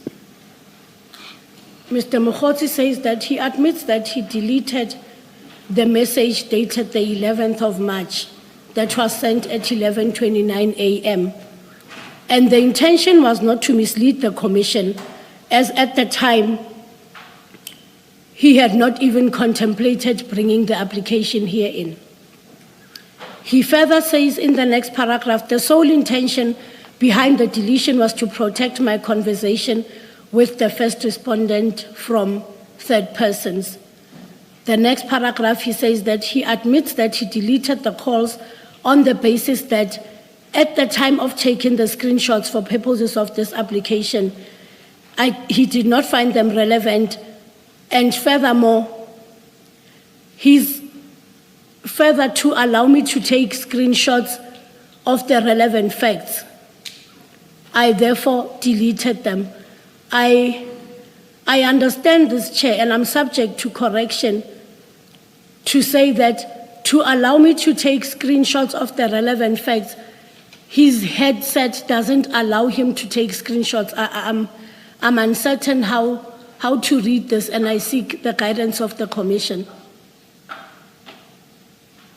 No, just make your submissions. I submit that. There's no need for guidance from us on this. I submit that, and subject to correction, that his handset did not allow him to take screenshots of the relevant facts. He therefore deleted them. The calls that have been deleted were unanswered and therefore hold no significance to the application. Except, of course, that they may assist in the context of what I engaged you on right at the beginning. I will not repeat that. Please continue. Chair, That is the point I made about, based on the number of calls, who appears to have sought out whom in that context. Please continue. Chair, what is common cause is that, yes, there was communication between Mr. Mogotsi and the evidence leader. And during those conversations, a discussion came in regarding Mr. Karim. It's also common cause that during the conversation, there was an agreement or a request to bring certain evidence to rebut what was put on record regarding Mr. Mogotsi, to defend himself, and if the need arises, to throw Mr. Karim under the bus.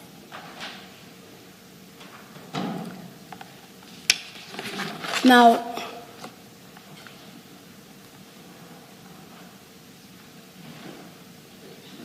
Mr. Mogotsi's evidence is that the communication between himself and Mr. Karim formed an impression that his cooperation in providing information against another witness was linked to his treatment in the proceedings. And this, Chair, will find at paragraph 7 of the replying affidavit.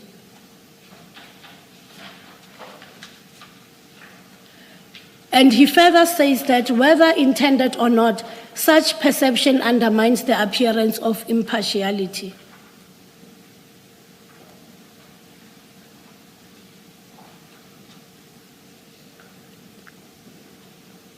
Now, it goes back, Chair, to whether or not a reasonable, objective, and informed person would apprehend bias.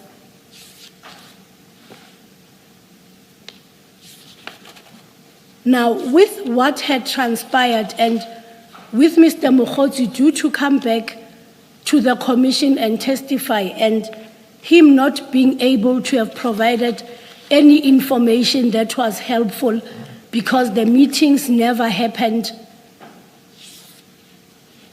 he became fearful of appearances of impartiality, and that he would, upon his appearance, be treated unfairly.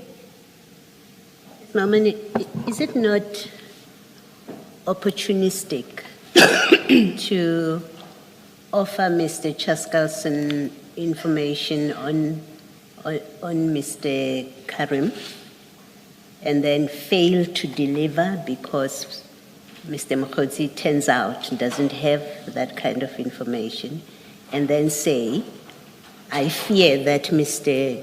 𝐶𝐨𝐿 will be biased against me because I did not give him that which I promised? Isn't there some opportunism there? You offer, and then you fail to deliver, and then without more, you say, he's going to be biased against me. I mean, he hasn't referred us to anything in the chats which shows Mr. 𝐶𝐨𝐿 being upset with him or saying to him, you know, I'm going to get you for failing to deliver. There's none of that, other than that text which we have read in context, that it actually doesn't quite convey what you were saying, where it says, don't mess with me, don't mess me around or something like that.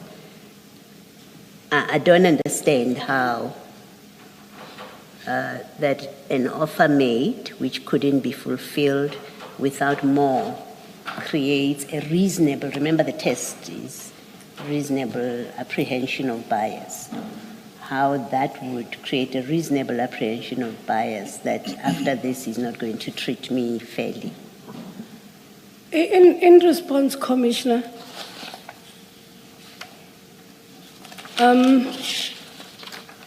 what we had considered is that Mr. Mogotsi is the one who called the evidence leader. That is not in dispute. However, what was contained in the phone calls, and I had said previously, I do not know, and neither does anybody know what was discussed in these telephone calls.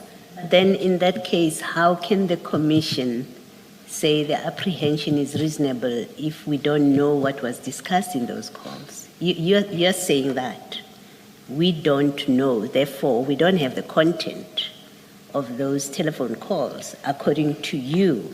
So we lack the necessary facts on the basis of which the commission can make the determination that the apprehension is reasonable, because eventually that's what we must find. We must find that the apprehension is reasonable.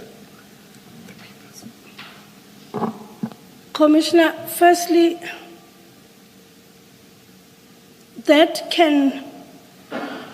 I'll invite the commission to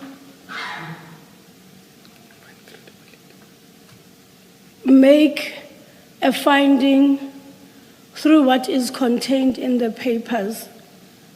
Now, what seems to be a challenge is that with regards to the telephone calls, there's a dispute of fact. One says, I said, the other says, I said. Hence, I keep on repeating that I do not know what was contained in the telephone conversation. And Commissioner, you would also not be in a position to know what was discussed in those telephone conversations. And unfortunately for me, there is no recorded conversation of what would have happened. I will rely on the submissions that my client makes before the commission. Now, I had said previously that he's labeled as a liar. He was labeled as a liar. Now, if he approaches you, this liar, and he says, I've got information, why would you be interested in information? He might be lying to you.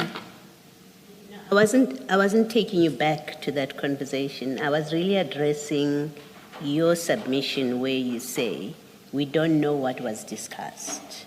You don't know, the commissioners don't know what was discussed in those telephone calls. That comes from you, it's your submission.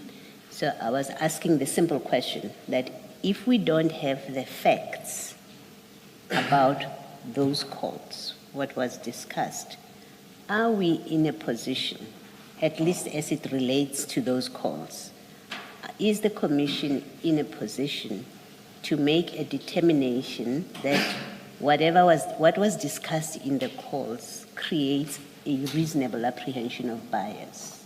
That's all I was putting to you. And maybe to reframe it, maybe can I ask you this? Do you accept that for a determination that the bias complaint, the feared bias is reasonable, for that determination, there has to be facts on which that determination is based?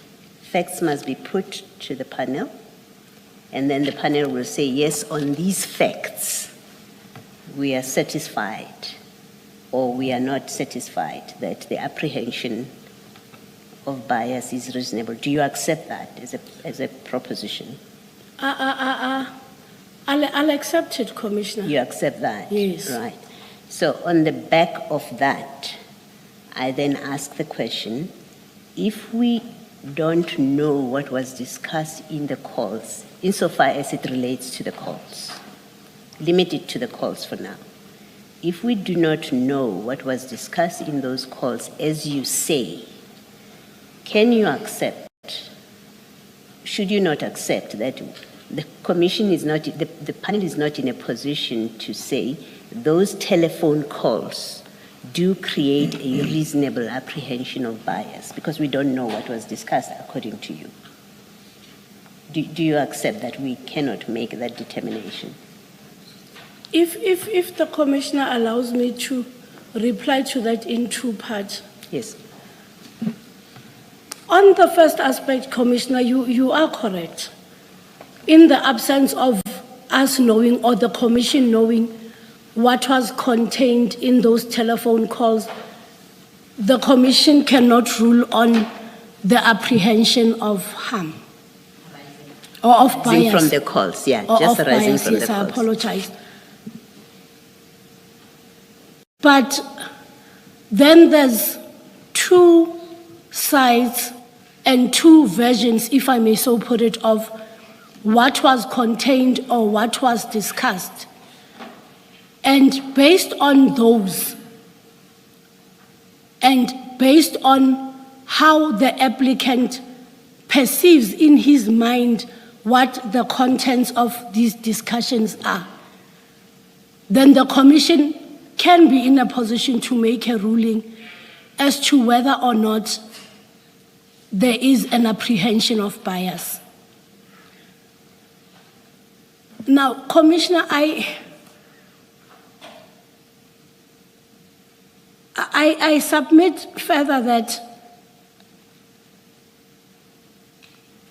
the issue here is not that Mr. Brown doesn't come back and give testimony in the Commission.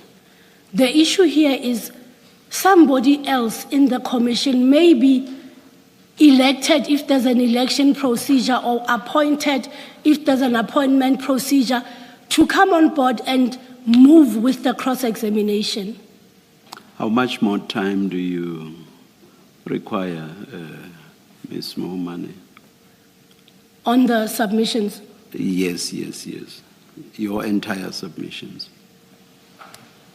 We started at 9:30. Now it is 6 minutes after 12 midday. If I was sitting in the court where I used to sit, we would have given you 30 minutes only.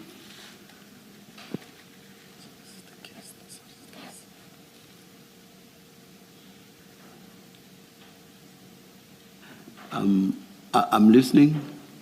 That doesn't mean I will accept the time that you...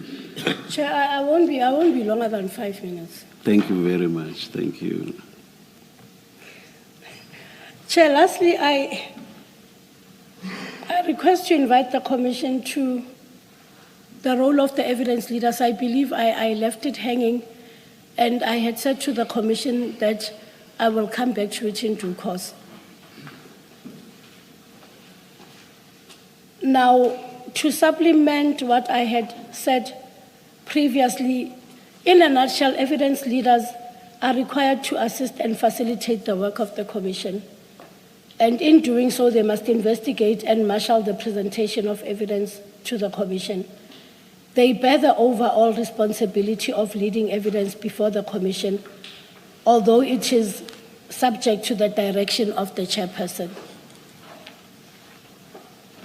If I'm so permitted, may I direct the court to the matter or the ruling by Judge Nugent in the Commission of Inquiry into Tax Administration and Governance by the South African Revenue Service. You don't need to read that. We have had sight of it. We have read it. Yes, yes. Please continue.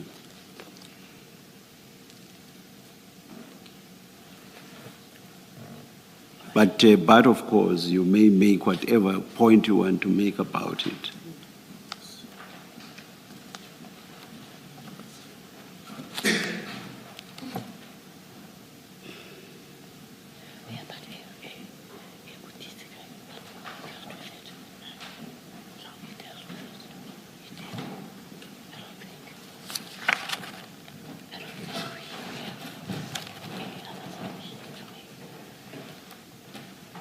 Chair, we do not have any further submissions to make unless the Commission would like me to address it on other aspects.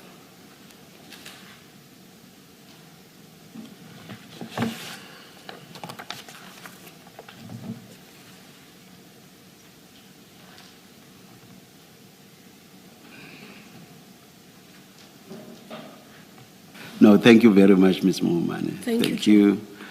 Yes, Ms. Asim. Thank you, Chair. Chair, I've listened closely to the exchanges between the commissioners and my learned friend, Ms. Mohamane, and to some extent it covers ground that we had included in the answering affidavit submitted to the Commission, including some of the legal submissions we made there. So I beg the Chair's indulgence if I come back and touch on the same issues that arose in the exchange, but I hope to give it a proper perspective in my address to you.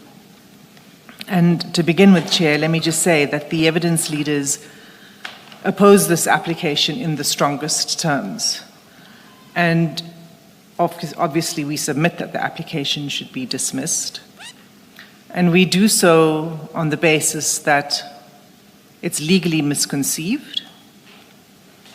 And I have heard the shift in approach by my learned friend and the reference to 𝐶𝐿 earlier, but I'll submit in due course that, that there wasn't actually any shift in an argument and the legal basis, the wrong legal basis that was advanced. So it's legally misconceived. On the facts, it's not just unsustainable, it's a deliberate misrepresentation of the facts. And I propose to return to the facts in order to explain this. And it's an abuse of the Commission's process. Chair, I will address 4 issues. The first, the conceptual flaw. The second is the factual basis of the application. And I would like to have a particular focus on the altered WhatsApp record that was put forward by Mr. Mogotsi as a key part of the basis, the factual basis for his application. Third, the allegation of unfair questioning by Mr. 𝐶𝐨𝐬𝐿. And finally, what we respectfully submit should be the appropriate ruling in the circumstances including referrals for investigation, for possible perjury, forgery, and contraventions of the Commissions Act and the regulations of this commission. So the first difficulty, as I said, is conceptual. Mr. Mogotsi invokes the law of judicial recusal. He relies on SAFU, on De Lacy, on Besson, on Burnett, and Mogotsi. All of those cases concern judicial officers or decision makers. None of them concern a commission of inquiry or even something akin to a commission of inquiry. And while my learned friend indicated reliance on 𝐼𝐶𝐿 at the start of her submissions to the commission, she continued to make submissions on the basis of a reasonable apprehension of bias, the test for judicial recusal.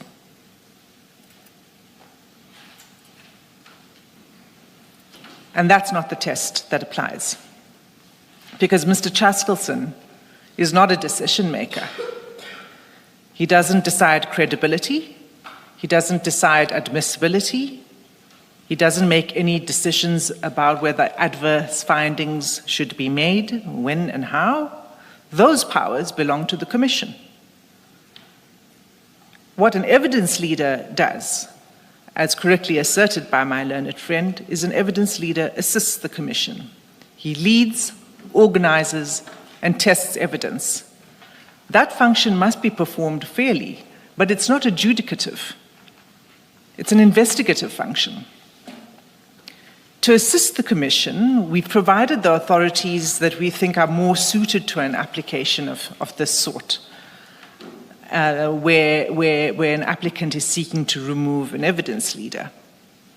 And in this regard, Chair, we refer to the recent ruling of Justice 𝐵𝐵𝐵 in the TRC Commission.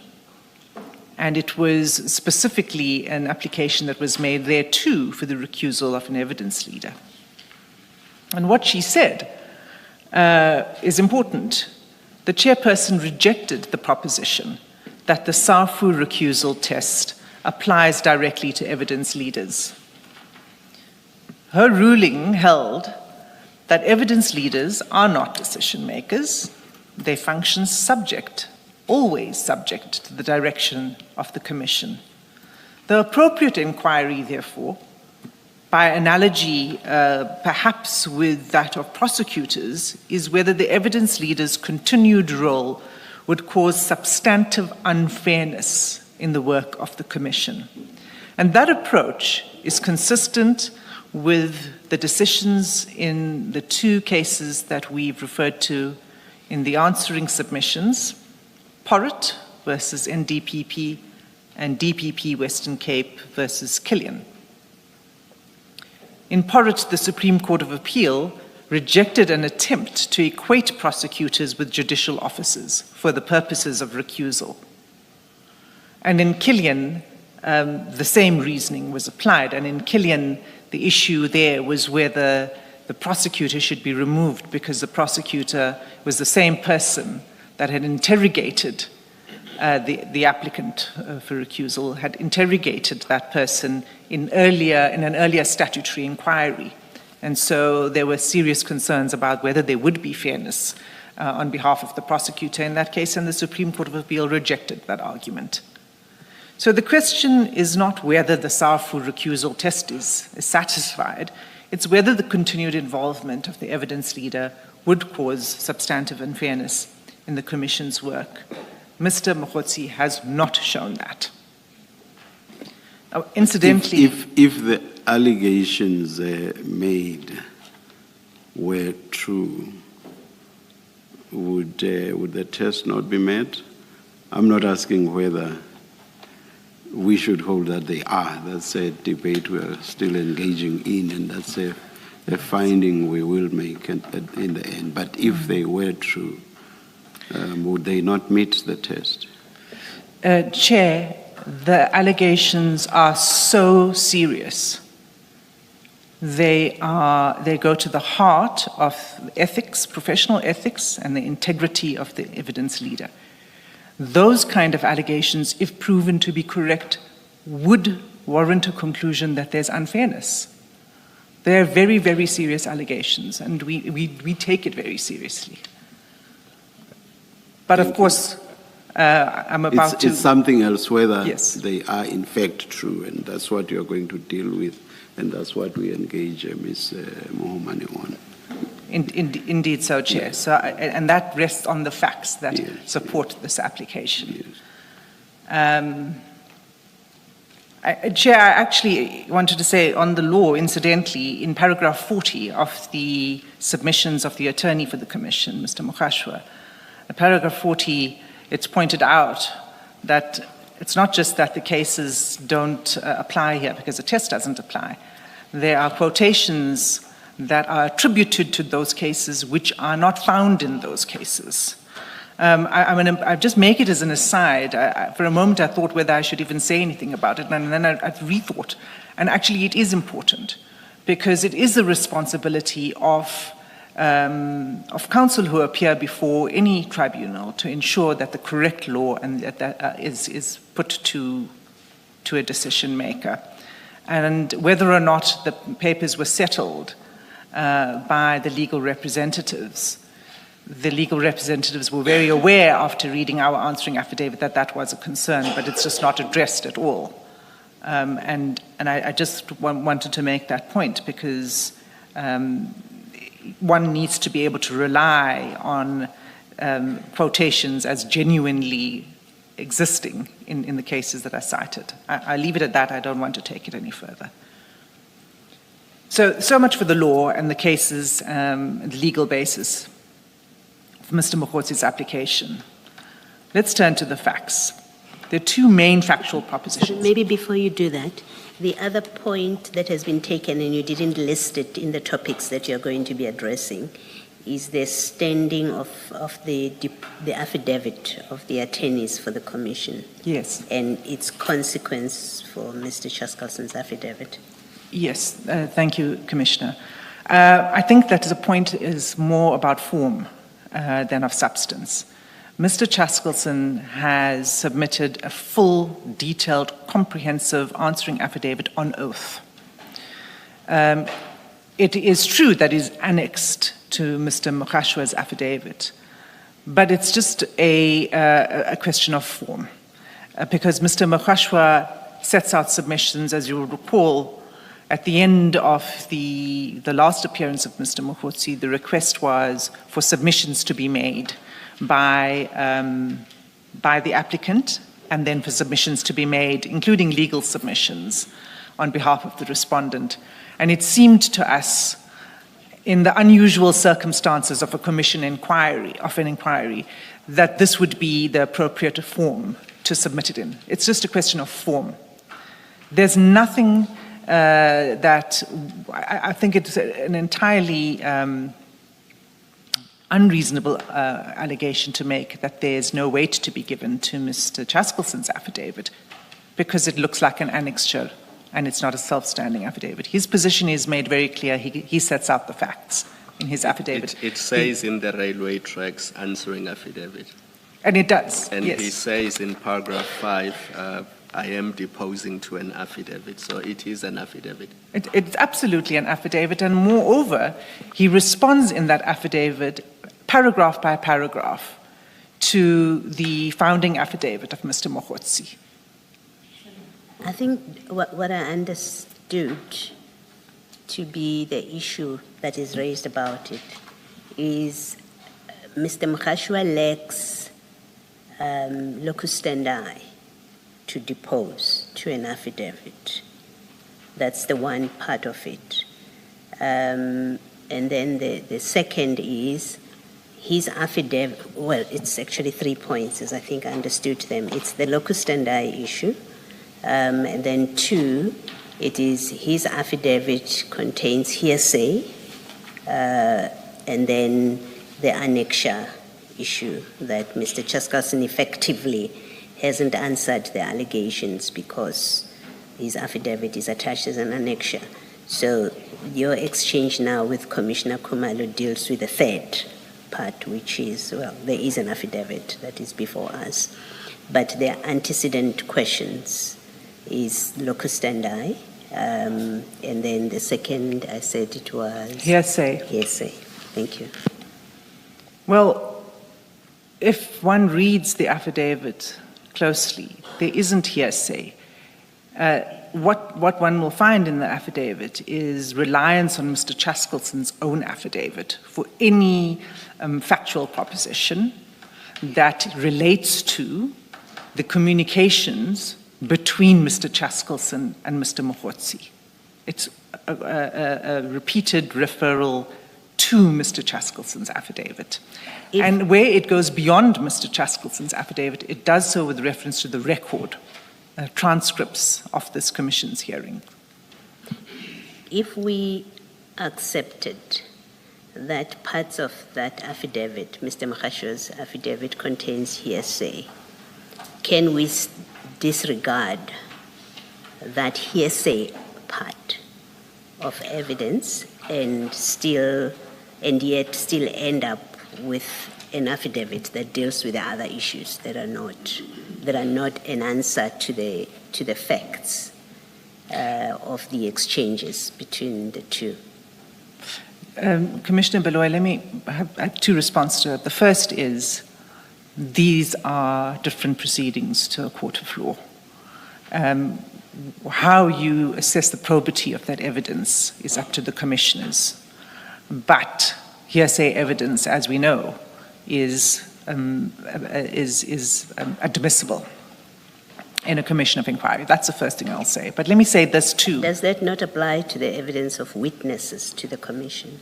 To the extent that Mr. lower standard of how you treat evidence. To the extent that Mr. Mogotsi is a witness here in providing this affidavit, then the same would apply.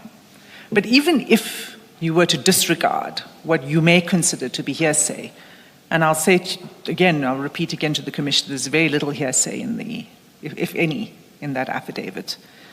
But even if there were, and you were to disregard it, the strength of this opposition doesn't rely on Mr. Mogashiwa's affidavit.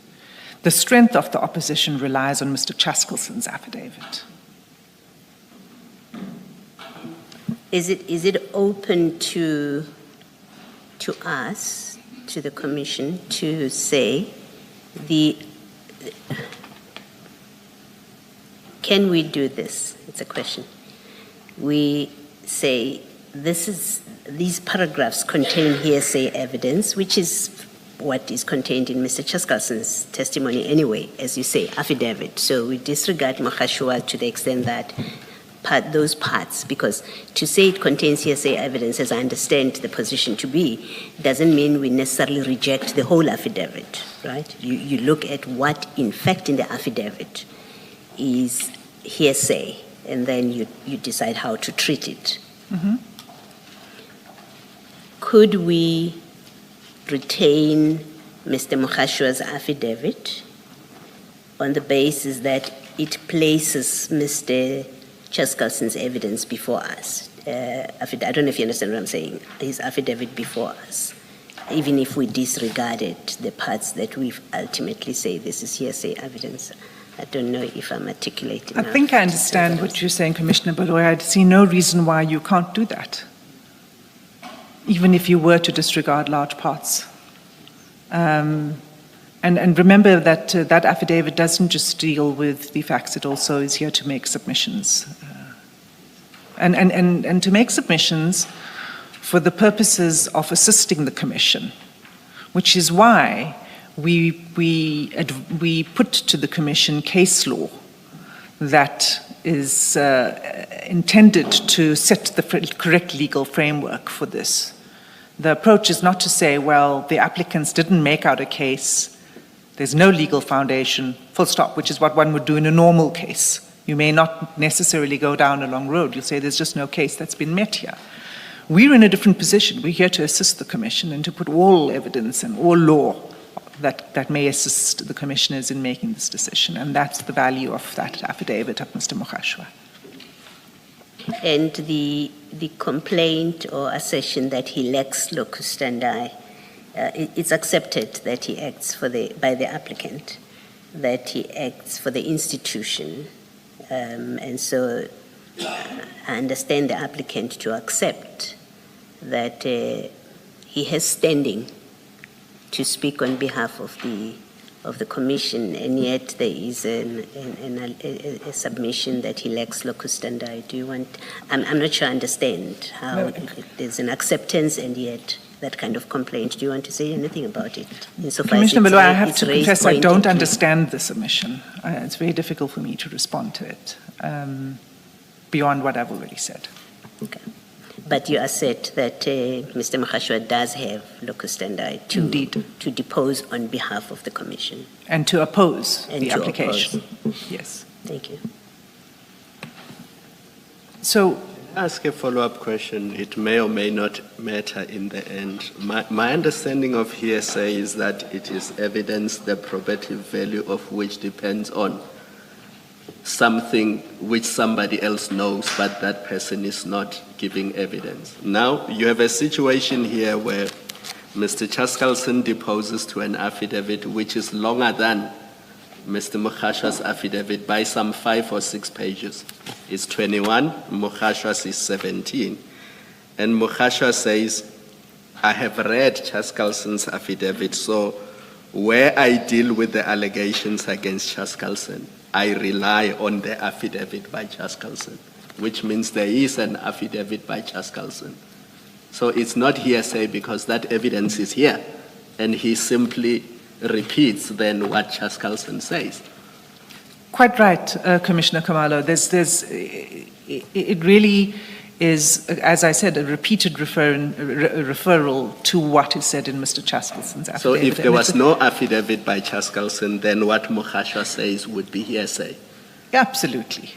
Absolutely. It's entirely based on Mr. 𝐾𝐾𝐧'𝐭's. And in fact, he says so. Mr. Mogotji says so, that this affidavit is based on the facts, the correct facts as stated in Mr. 𝐾𝐾𝐧'𝐭's affidavit.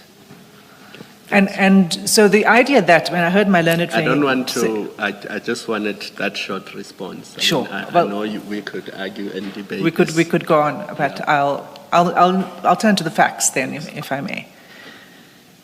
So the factual foundation seems to be twofold.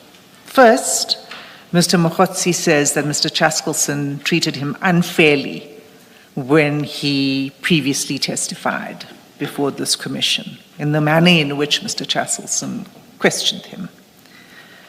Second, he makes what we say is a very, very grave allegation that Mr. 𝐾𝐾𝐧'𝐭 induced him to give evidence and to give false evidence against another witness before this commission. And if one has regard to Mr. 𝐾𝐾𝐧'𝐭's affidavit, it is abundantly clear from the affidavit and the annexures that these propositions are simply untenable. The answering affidavit is more than a denial, and I will call it an answering affidavit, Mr. 𝐾𝐾𝐧'𝐭's affidavit. That's what when I refer to the answering affidavit, I'm always referring to Mr. 𝐾𝐾𝐧'𝐭's affidavit. That affidavit is more than a denial. It's a detailed factual account supported by the true WhatsApp record, annexed as MC1, and a marked up comparison, annexed as MC2, which identifies the communications which Mr. Mogotsi removed from his annexure, and his annexure is marked OBM2.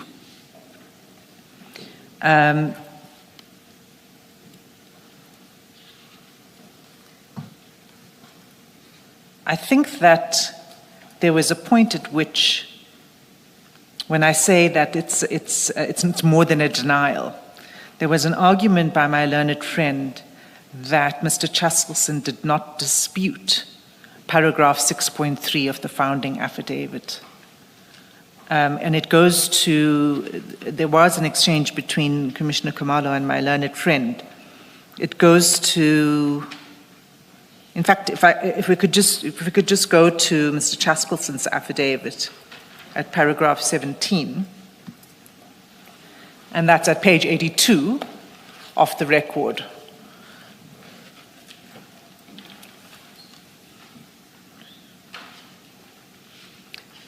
Because this is the one instance where the submissions for the applicant say that there is no denial by Mr. 𝐶𝐨𝐵𝐿son.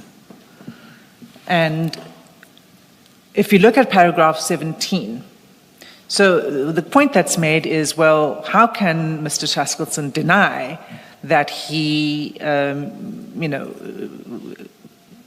solicited evidence from Mr. Mogotsi if he doesn't recall the conversation? But look closely at what Mr. 𝐶𝐨𝐵𝐿son says at paragraph 17. He says the following: I have no detailed recollection of what was discussed in the call at 20:56 on 9 March 2026, as opposed to the call at 8:03 on the morning of 10 March 2026.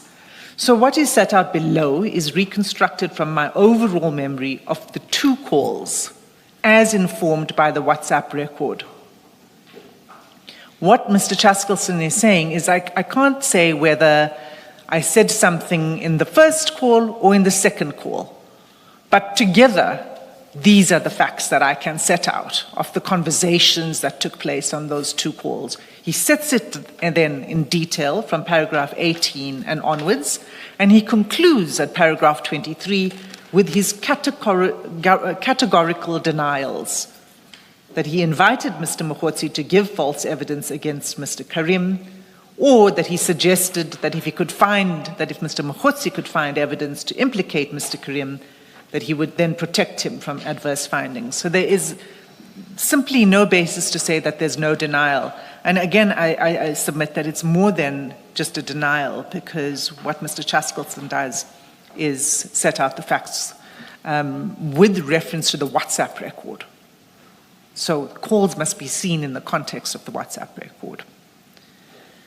But Mr. Mogotsi's difficulty goes further, because his own replying affidavit destroys his allegation that Advocate 𝐶𝐨𝐵𝐿son exerted improper pressure on him. He admits to manipulating the WhatsApp exchanges between himself and Mr. 𝐶𝐨𝐵𝐿son before placing the record before the commission. He doesn't use the word manipulating. He tries to explain it in several ways, but he admits to making several deletions. And one deletion he doesn't even answer to at all, and that's the emojis, which I'll come to in a moment. Chair, if I may ask that we look at OBM2, the annexure that's put up by Mr. Mogotsi, the WhatsApp record that he puts up. OBM2 is, what page?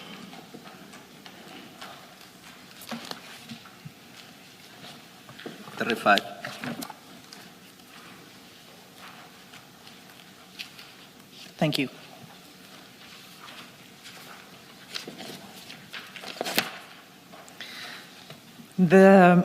I don't know about, I'm not using the bundles because the printed version is not that good for me, for the submissions I'm going to make. I would ask the commissioners, if you have the electronic version, to look at that version, alternatively to look at what's being flighted in front of you, because it's a better version, and it's important that you see this for the following reason. The problem with this annexure is not just about its content and the misrepresentation in the content. It's also about its appearance.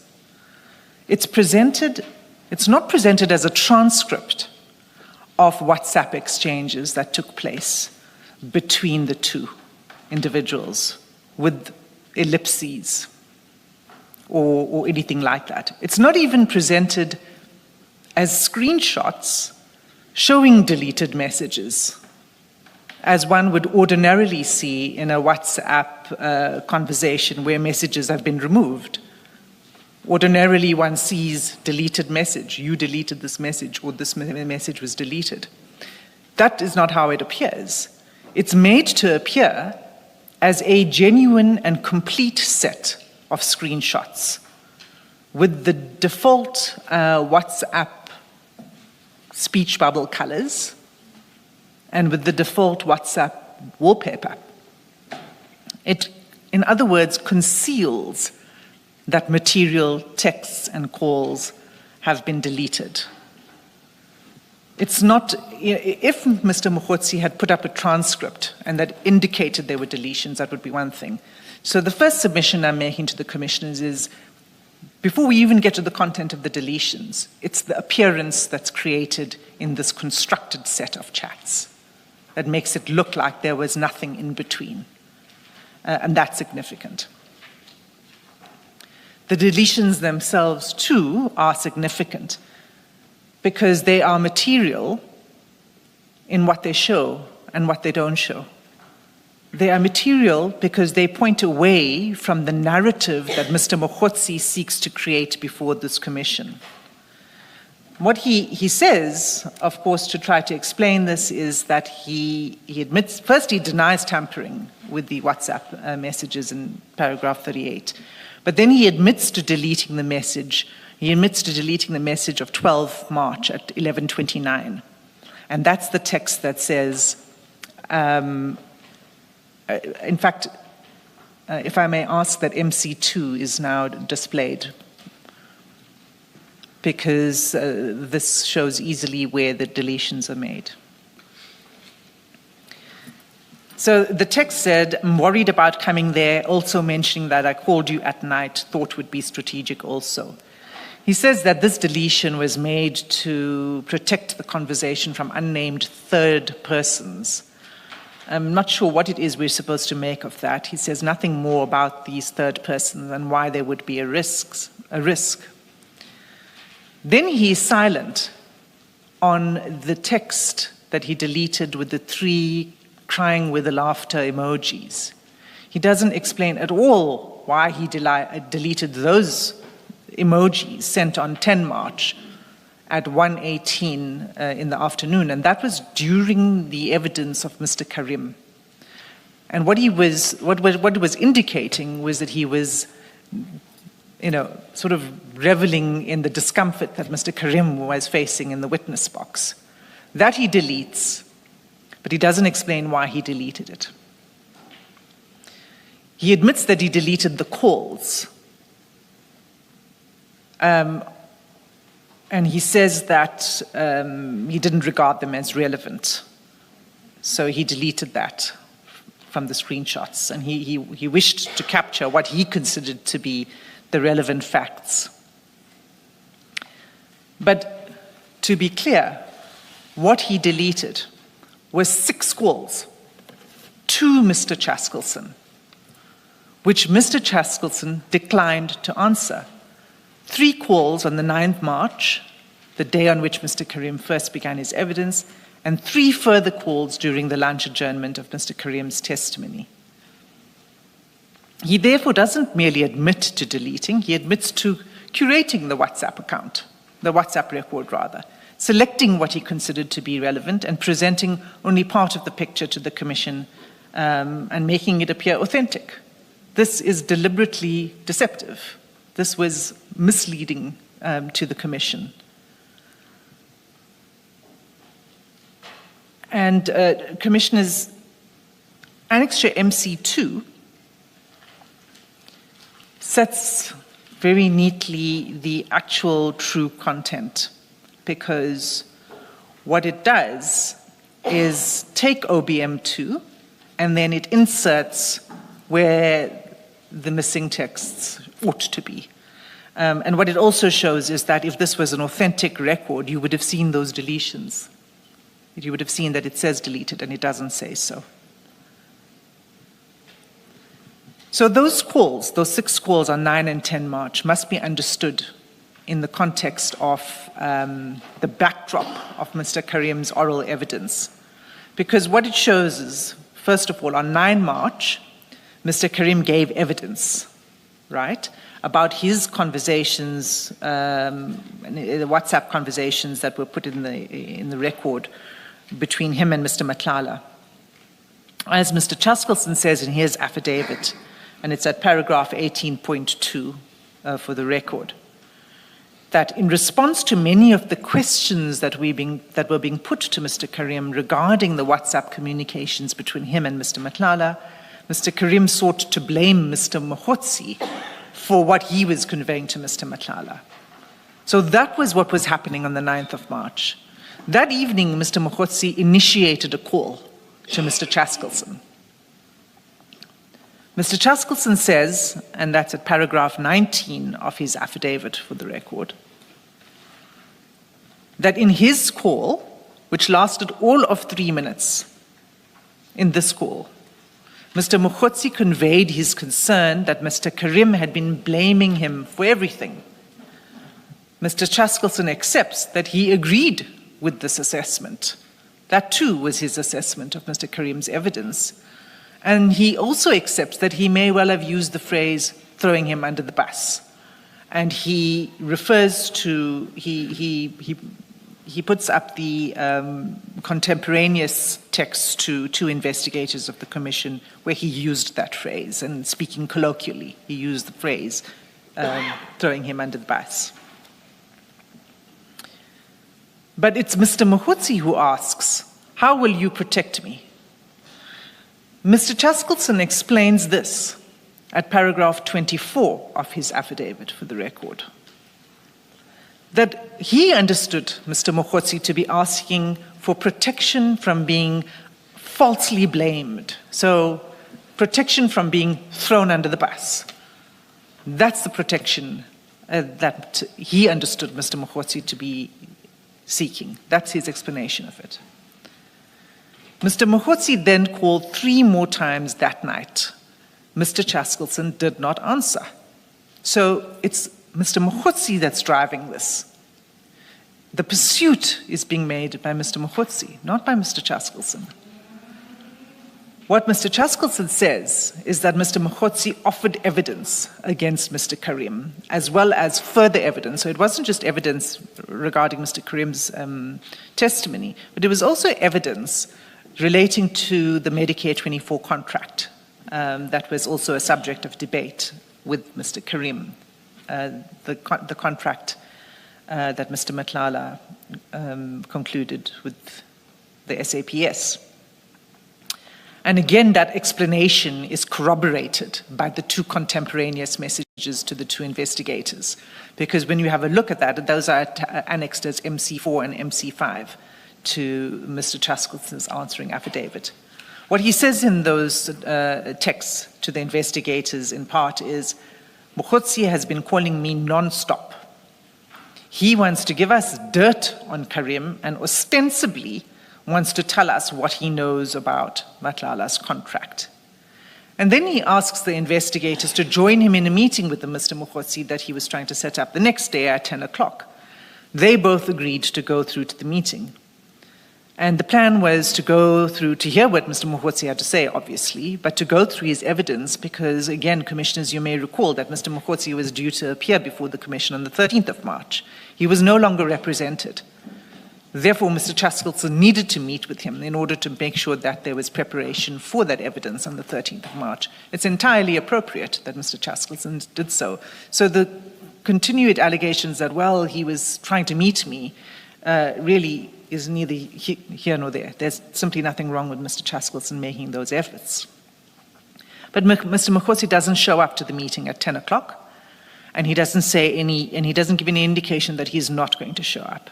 So then when Mr. 𝐾𝐨𝐵𝐿𝐼 calls him, the call is again very short if one has a look at the record, and it's to inquire about his whereabouts. They then agree that they'll meet at 2 o'clock. And they set an appointment for 2 o'clock, and again, Mr. Mogotsi doesn't show up. And again, Mr. Mogotsi doesn't answer his phone, and he doesn't explain why he didn't show up. He doesn't give an indication. In the meantime, we've had Mr. 𝐾𝐨𝐵𝐿𝐼 and the investigators waiting around for this appointment. And that's what Mr. 𝐾𝐨𝐵𝐿𝐼 explains when he says what he meant by, you can't mess me around. That's what he says, is you can't mess me around.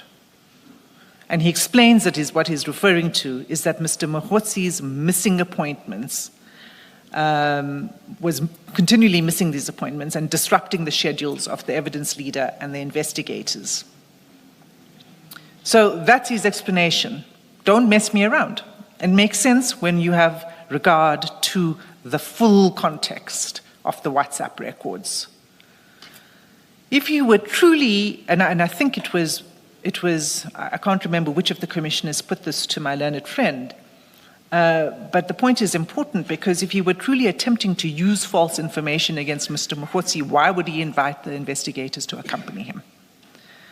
And second important relevance of the investigators being there is so that they can follow up on any information that does emerge from Mr. Mogotsi to test its credibility and to see whether it can be independently corroborated. Again, entirely consistent with the version that Mr. 𝐶haskelson explains in his answering affidavit. So the true picture is this. Mr. Mogotsi pursued Mr. 𝐶haskelson. He initiated the conversations. He says he was concerned that Mr. Karim was throwing him under the bus. He sought assistance to avoid being used as a scapegoat, as Mr. 𝐶haskelson explains it. That was his understanding, that that's the assistance, the help he wanted was not to be used as a scapegoat. And then he offered to provide evidence against Mr. Karim and the Medicare 24 contract. But what is more, as we now know, he was also peddling falsehoods to Mr. 𝐶haskelson. And he says so in order to precipitate a postponement of Mr. Karim's evidence. And we also see now, contrary to everything that he was saying about Mr. Karim to Mr. 𝐶haskelson around the 9th and 10th of March, when those efforts proved unsuccessful to provide evidence to secure a postponement, he then provides an affidavit which is attached to his founding affidavit in which he lists all the parts of the testimony that, of Mr. Karim that he now corroborates. And I'll come back to the false information, Chair. Let me deal with the next aspect before I come to that. The next aspect is this question of, well, you see, Mr. 𝐶haskelson was playing this false game because on the 10th of March, when he was questioning Mr. Karim, he said to Mr. Karim that yesterday Mr. Mogotsi told me this about a meeting that took place in the Northwest. And I really am not going to spend much time on this. It's very clear when you look at the record that what Mr. 𝐶haskelson was saying was, he said the following, because after your evidence yesterday, Mr. Mogotsi called us up. So he was referring to evidence that had been given the day before, not that Mr. Mogotsi had called him the day before. So the timing of the call from Mr. Mogotsi is actually not relevant. The material point is this.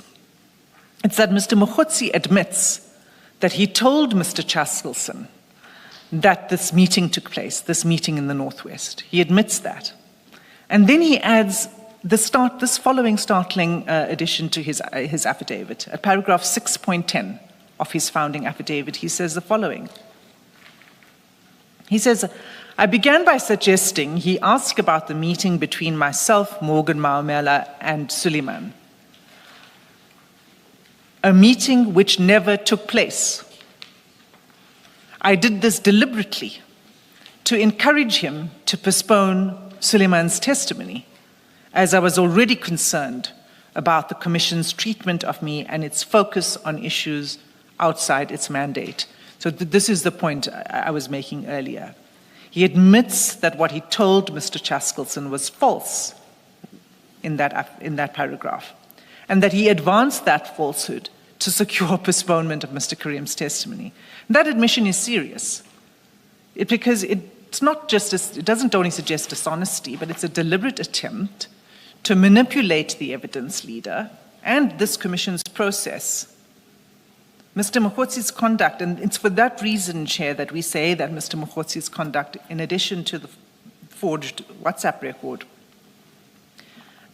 his conduct should be investigated as a possible offense under the Section 5 of the Commissions Act and Regulation. 6.20 says, I deliberately mentioned it to prompt a postponement of Suleiman's testimony, so it was deliberate. Absolutely.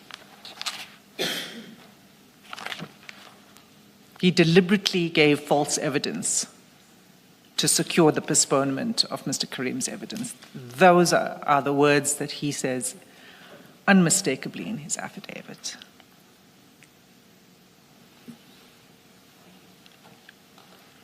That brings me to the complaint about the questioning. Mr. Mogotsi complains that Mr. 𝐶𝐨𝐬𝐿 questioned him very vigorously and put it to him that he was dishonest. That's true. That did take place. Mr. 𝐶𝐨𝐿 did question him vigorously and did say to him that he was being dishonest. But that's not unfair, because a commission is inquisitorial. It's the duty of an evidence leader to test evidence, to confront witnesses with inconsistencies, and to put adverse propositions to them so that they may answer.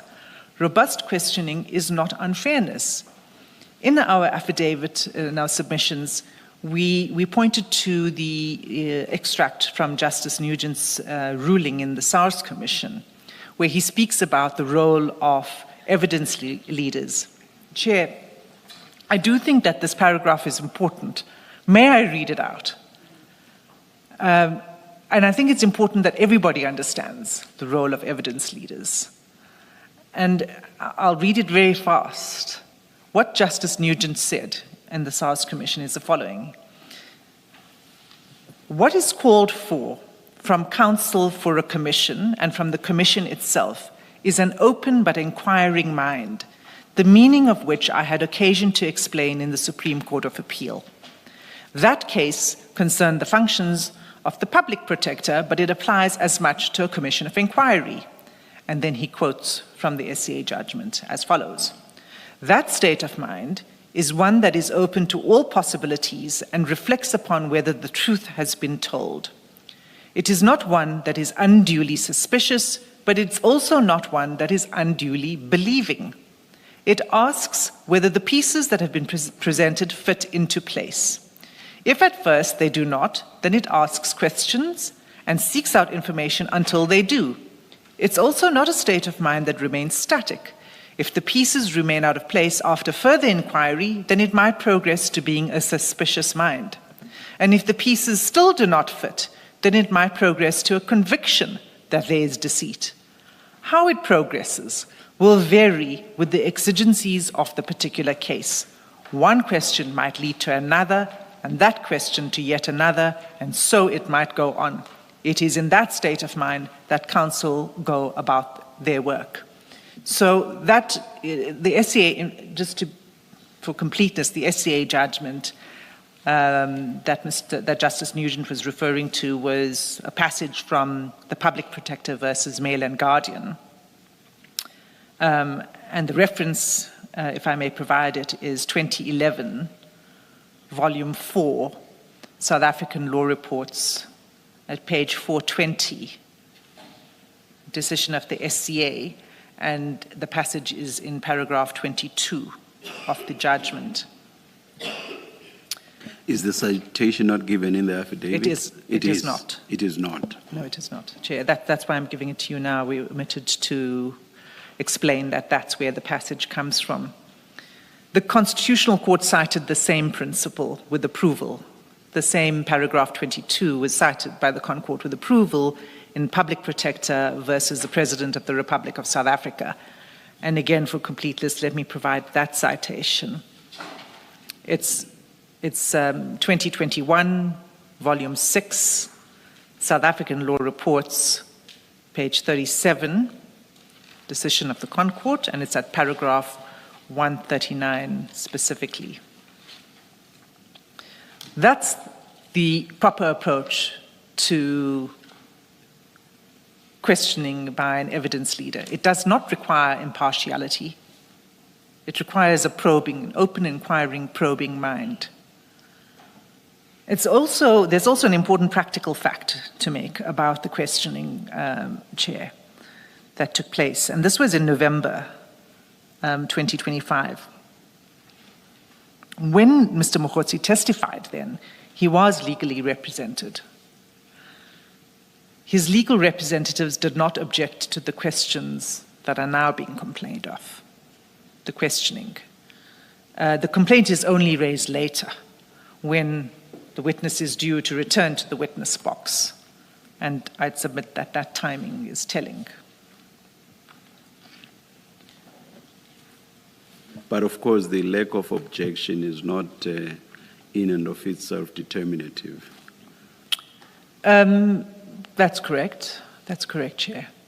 But one would think that if the degree to which Mr. Mogotsi is complaining now about it, that if it was that serious at the time, that there would have been a complaint at the time. There wasn't.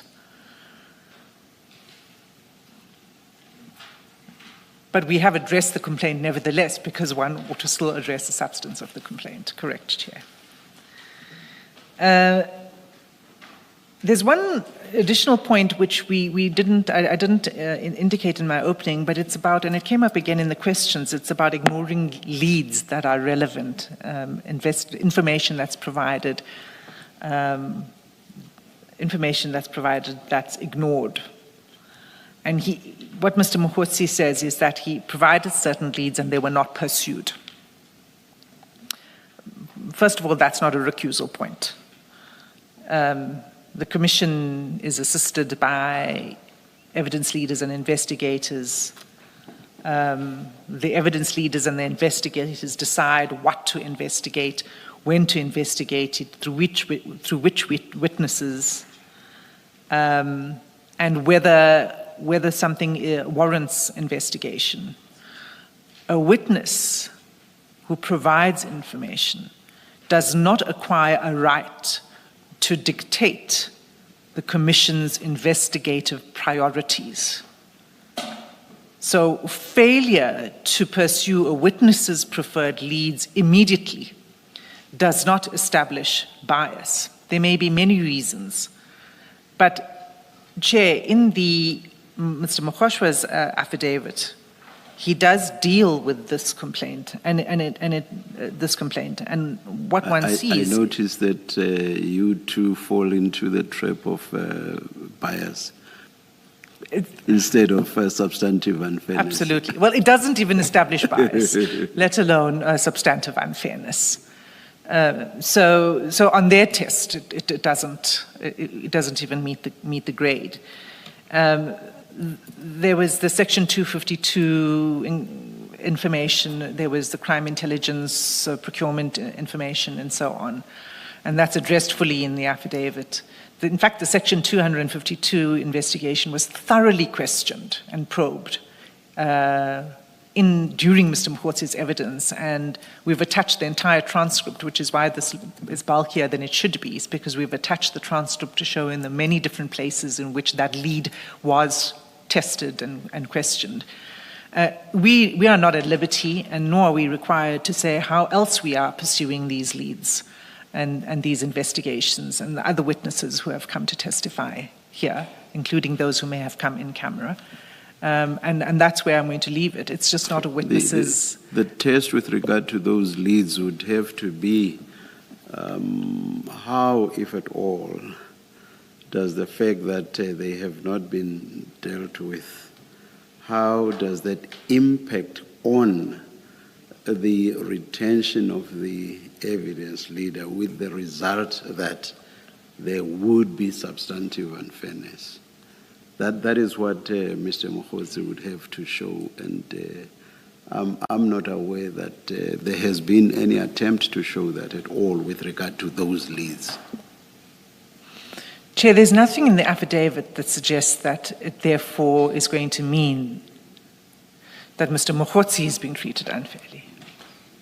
Maybe it will be to the detriment of the Commission. It won't have a full picture if those leads are not pursued, or something at best. And again, there are many reasons for when and how evidence is placed before the Commission. Some leads require further corroboration, further witnesses, etc. All of that is entirely separate to the questioning of Mr. Mogotsi and whether Mr. 𝐃𝐨𝐧'𝐭 can continue to question him, and whether there'd be any unfairness in that. Yeah. Yes, please continue.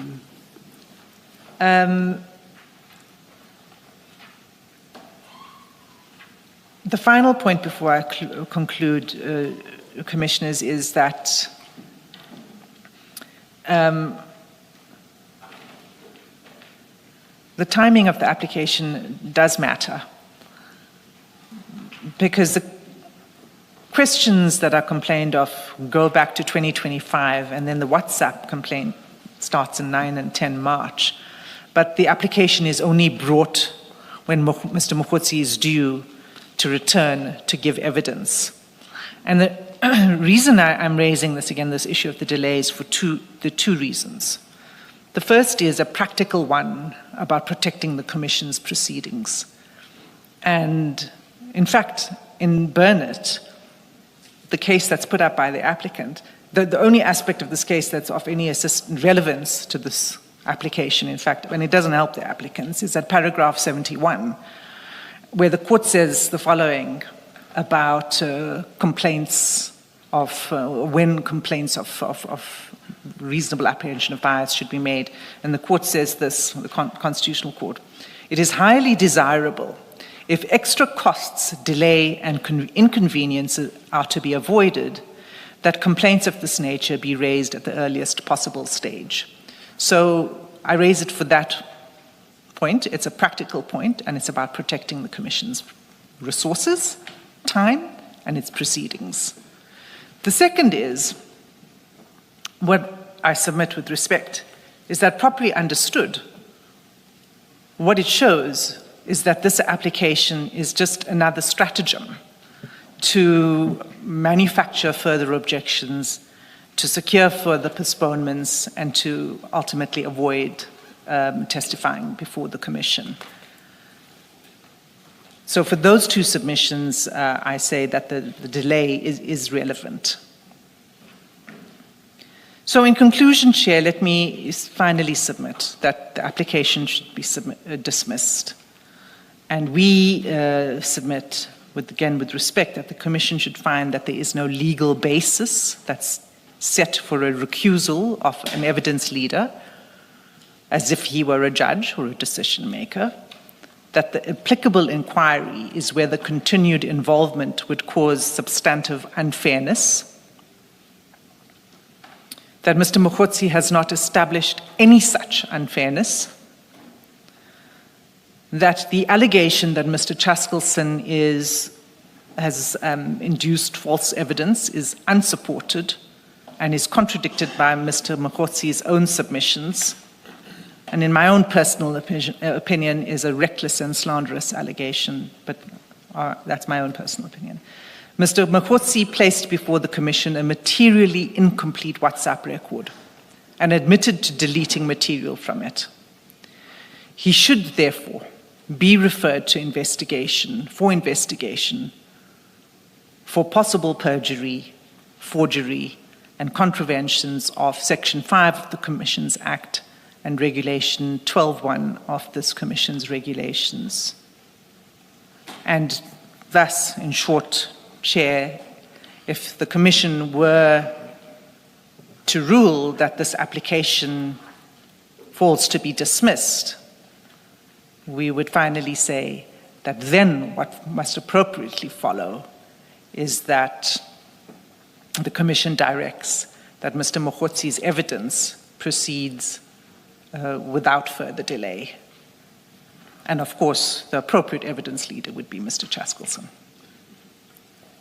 Thank you, Chair.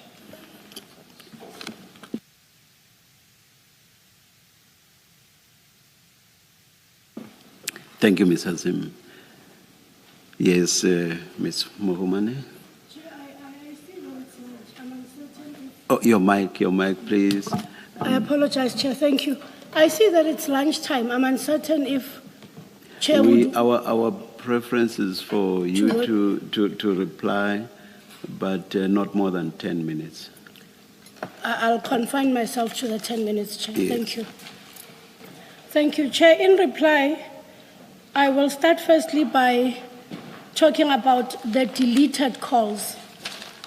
What is shown in the MC2, which is the WhatsApp chat of Mr. 𝐾𝐨𝐧'𝐭, it's that these are missed calls. And Mr. Mogotsi further says that he deleted them in his WhatsApp because they were missed calls and he saw no significance in having them.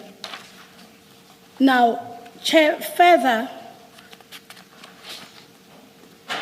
Annexure MC2, which will be Mr. 𝐶𝐨𝐬𝐵𝐠𝐞𝐿's WhatsApp, which is the WhatsApp that comes without any calls or emojis being deleted. The first page, which depicts the 9th of March 2026, it will be page 35.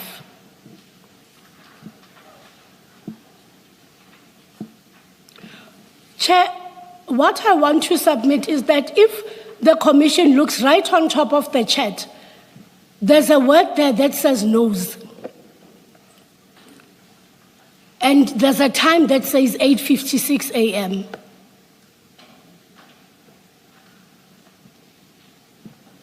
Now, Chair, with that, my submission is that even Mr. 𝐶𝐨𝐬𝐵𝐠𝐞𝐿 has not brought the entire conversation between himself and Mr. Mogotsi. With that little that appears, it's evident that there's been some discussions prior to the one of the 9th.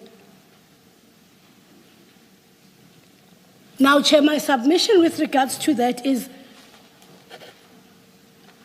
it prompts that messages that come prior to that, which are conversations between Mr. Mogotsi and Mr. 𝐶𝐨𝐬𝐵𝐠𝐞𝐿, also be looked at.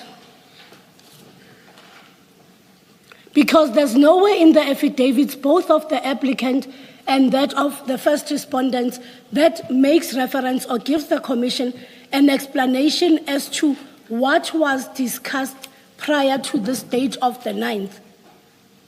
But Mr. Mogotsi is the applicant and is the one who's suggesting impropriety.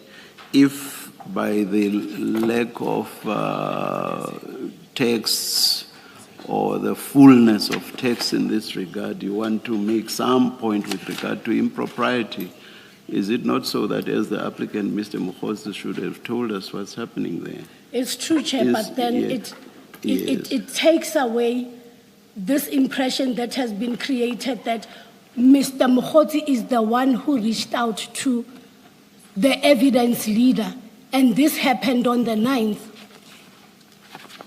But don't the calls that I referred you to earlier show that it is he who appears to have reached out?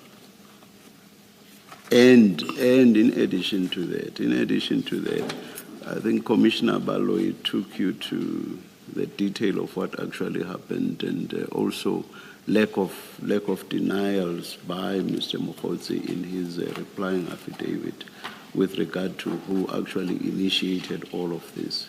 So your point cannot stand. Do you remember that engagement by Commissioner Baloyi? Yes, I And when Commissioner Baloyi made specific reference to what is lacking in the replying affidavit with regard to allegations made by the chief evidence leader. So I don't see how you can make the point you are now attempting to make. Your Chair, my Can I just add to that before you answer based on your instructions? In the founding affidavit, that the whole of paragraph 6 it sets out the heading is detailed factual basis for application, and Mr. Mogotsi speaks only to the 9th and 10th. So those are the relevant facts, that what he says are the relevant facts for purposes of this application. And if you look at that WhatsApp message that you are relying on MC2, the first call is on the 9th of March, is at 8:56 p.m. Can you see that? Because this thing has got dates on it when communication started. So you've got two things. On Mr. Mogotsi's facts that he relies on for this application, he selected the 9th and 10th to speak to. And then the WhatsApp that you've referred to, in fact, records what happens between them from the 9th. So what happened on the 8th Mr. Mogotsi didn't consider it to be relevant. He hasn't placed it before us. In addition, Yeah. in addition, look at 6.3. There is specific reference to 20H56, and indeed you do see the 3-minute call at 8:56. So Mr. 𝐼𝐵𝐠𝐞𝐭's focus is there or relates to that timeline. So that's why his focus and additions of what are missing from Mr. Mogotsi's chats focus on that timeline. So you cannot fault Mr. 𝐼𝐵𝐠𝐞𝐭 by not saying anything about the nose at the top, appearing at the top. That would be very unfair. His attention has been drawn to 8:56, and then he focuses on that timeline. Do you follow? Do you follow what I'm saying? I do follow, Chair. Yes, yes. Can you continue with your submissions then?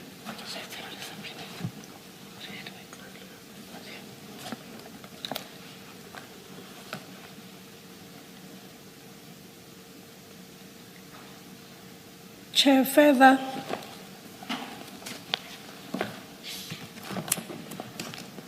there was an issue that was raised by the second respondent regarding the contents of Mr. Mogotsi's affidavit with a further postponement when Mr. Karim was giving testimony.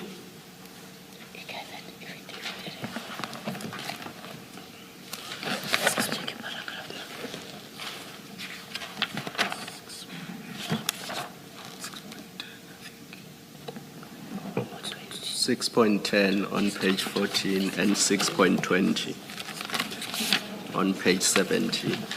Because I had a question there also. What should we make of that?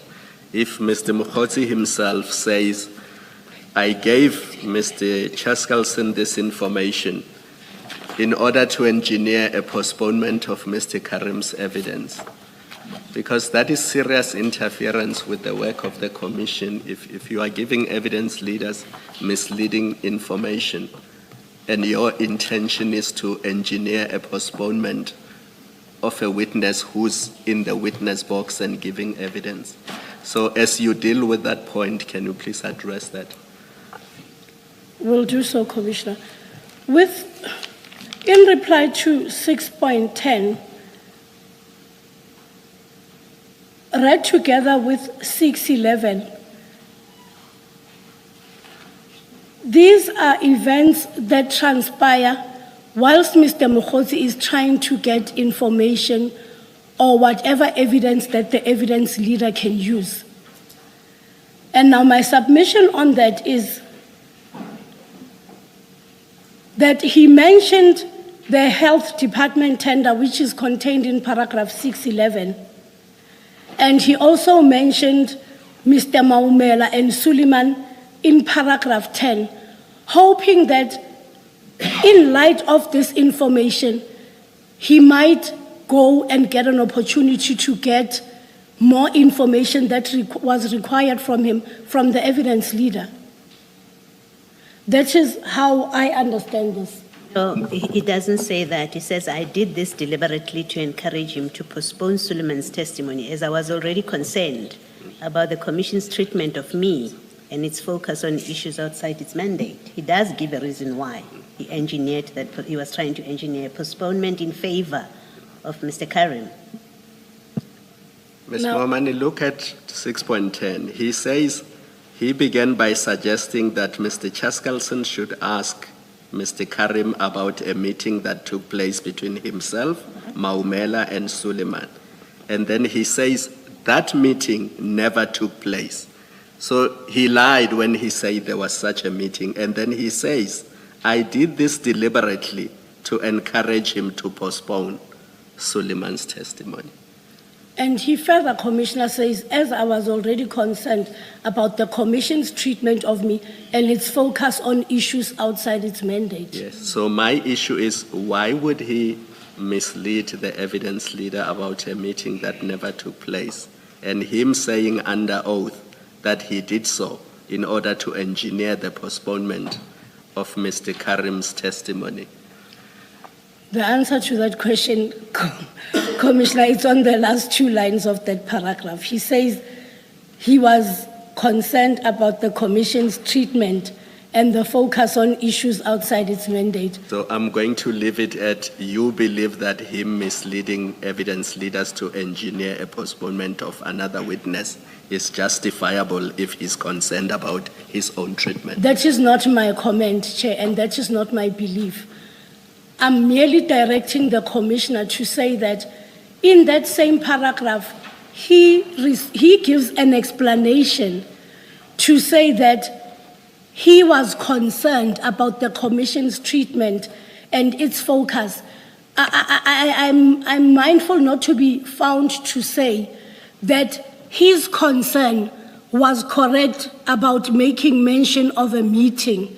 I'm just merely emphasizing that he states that this is the reason he did it. It is not my opinion as to whether it is right or not. I appreciate that. Thank you. So we are dealing with a witness who will say or do anything based on what he wants. It doesn't matter if that may be untrue. Effectively, that is what is happening here, or not?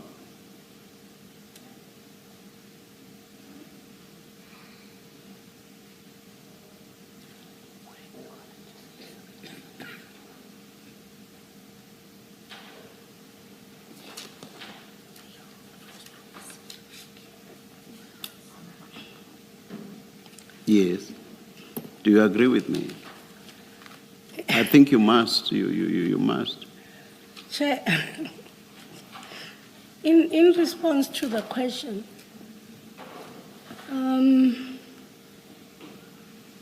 firstly, I'll respond by saying it's improper. Do you agree with the proposition I've put to you? I'm not asking about, that's not the question. The impropriety, if I am correct, is obvious, so that's not where I am. Do you agree with the proposition I put to you? Can Chair repeat the proposition again? I say, based on what the witness is saying here, we are dealing with a witness who will say or do anything, regardless of its truthfulness or lack of it, depending on what he wants under the circumstances. That's the sort of witness we are dealing with, based on what we read here. Do you agree? You must. Chair, may I answer it in twofold, Chair? Yes, I agree. Thank you. And if Chair permits me, may I... Can I ask my next question before Yes, you Chair. go there? You may go afterwards. Yes, Chair. So if that's the sort of witness we are dealing with here, what must we make of that in the broader scheme of things? And by that I mean with regard to this application. I'm not talking about Mr. Mogotsi's testimony with regard to the investigative process.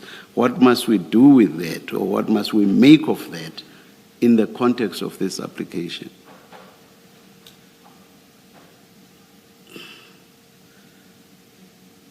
Earlier during the proceedings, Chair made an example about a father and a child. And Chair said that a man of value, a staunch father, would know what he had uttered and why he didn't utter. And Chair will understand where I'm going with I that don't. example. I'll explain it so don't. that Chair understands. Okay. Chair, a child in a house who lives with very strict parents and he gets a good beating when he does something. Even if he hadn't done it, to avoid getting a good beating, he would simply say, yes, Dad, I did it. Now, why that example, Chair? We have Mr. Mogotsi, who, according to his papers, believe that if he doesn't deliver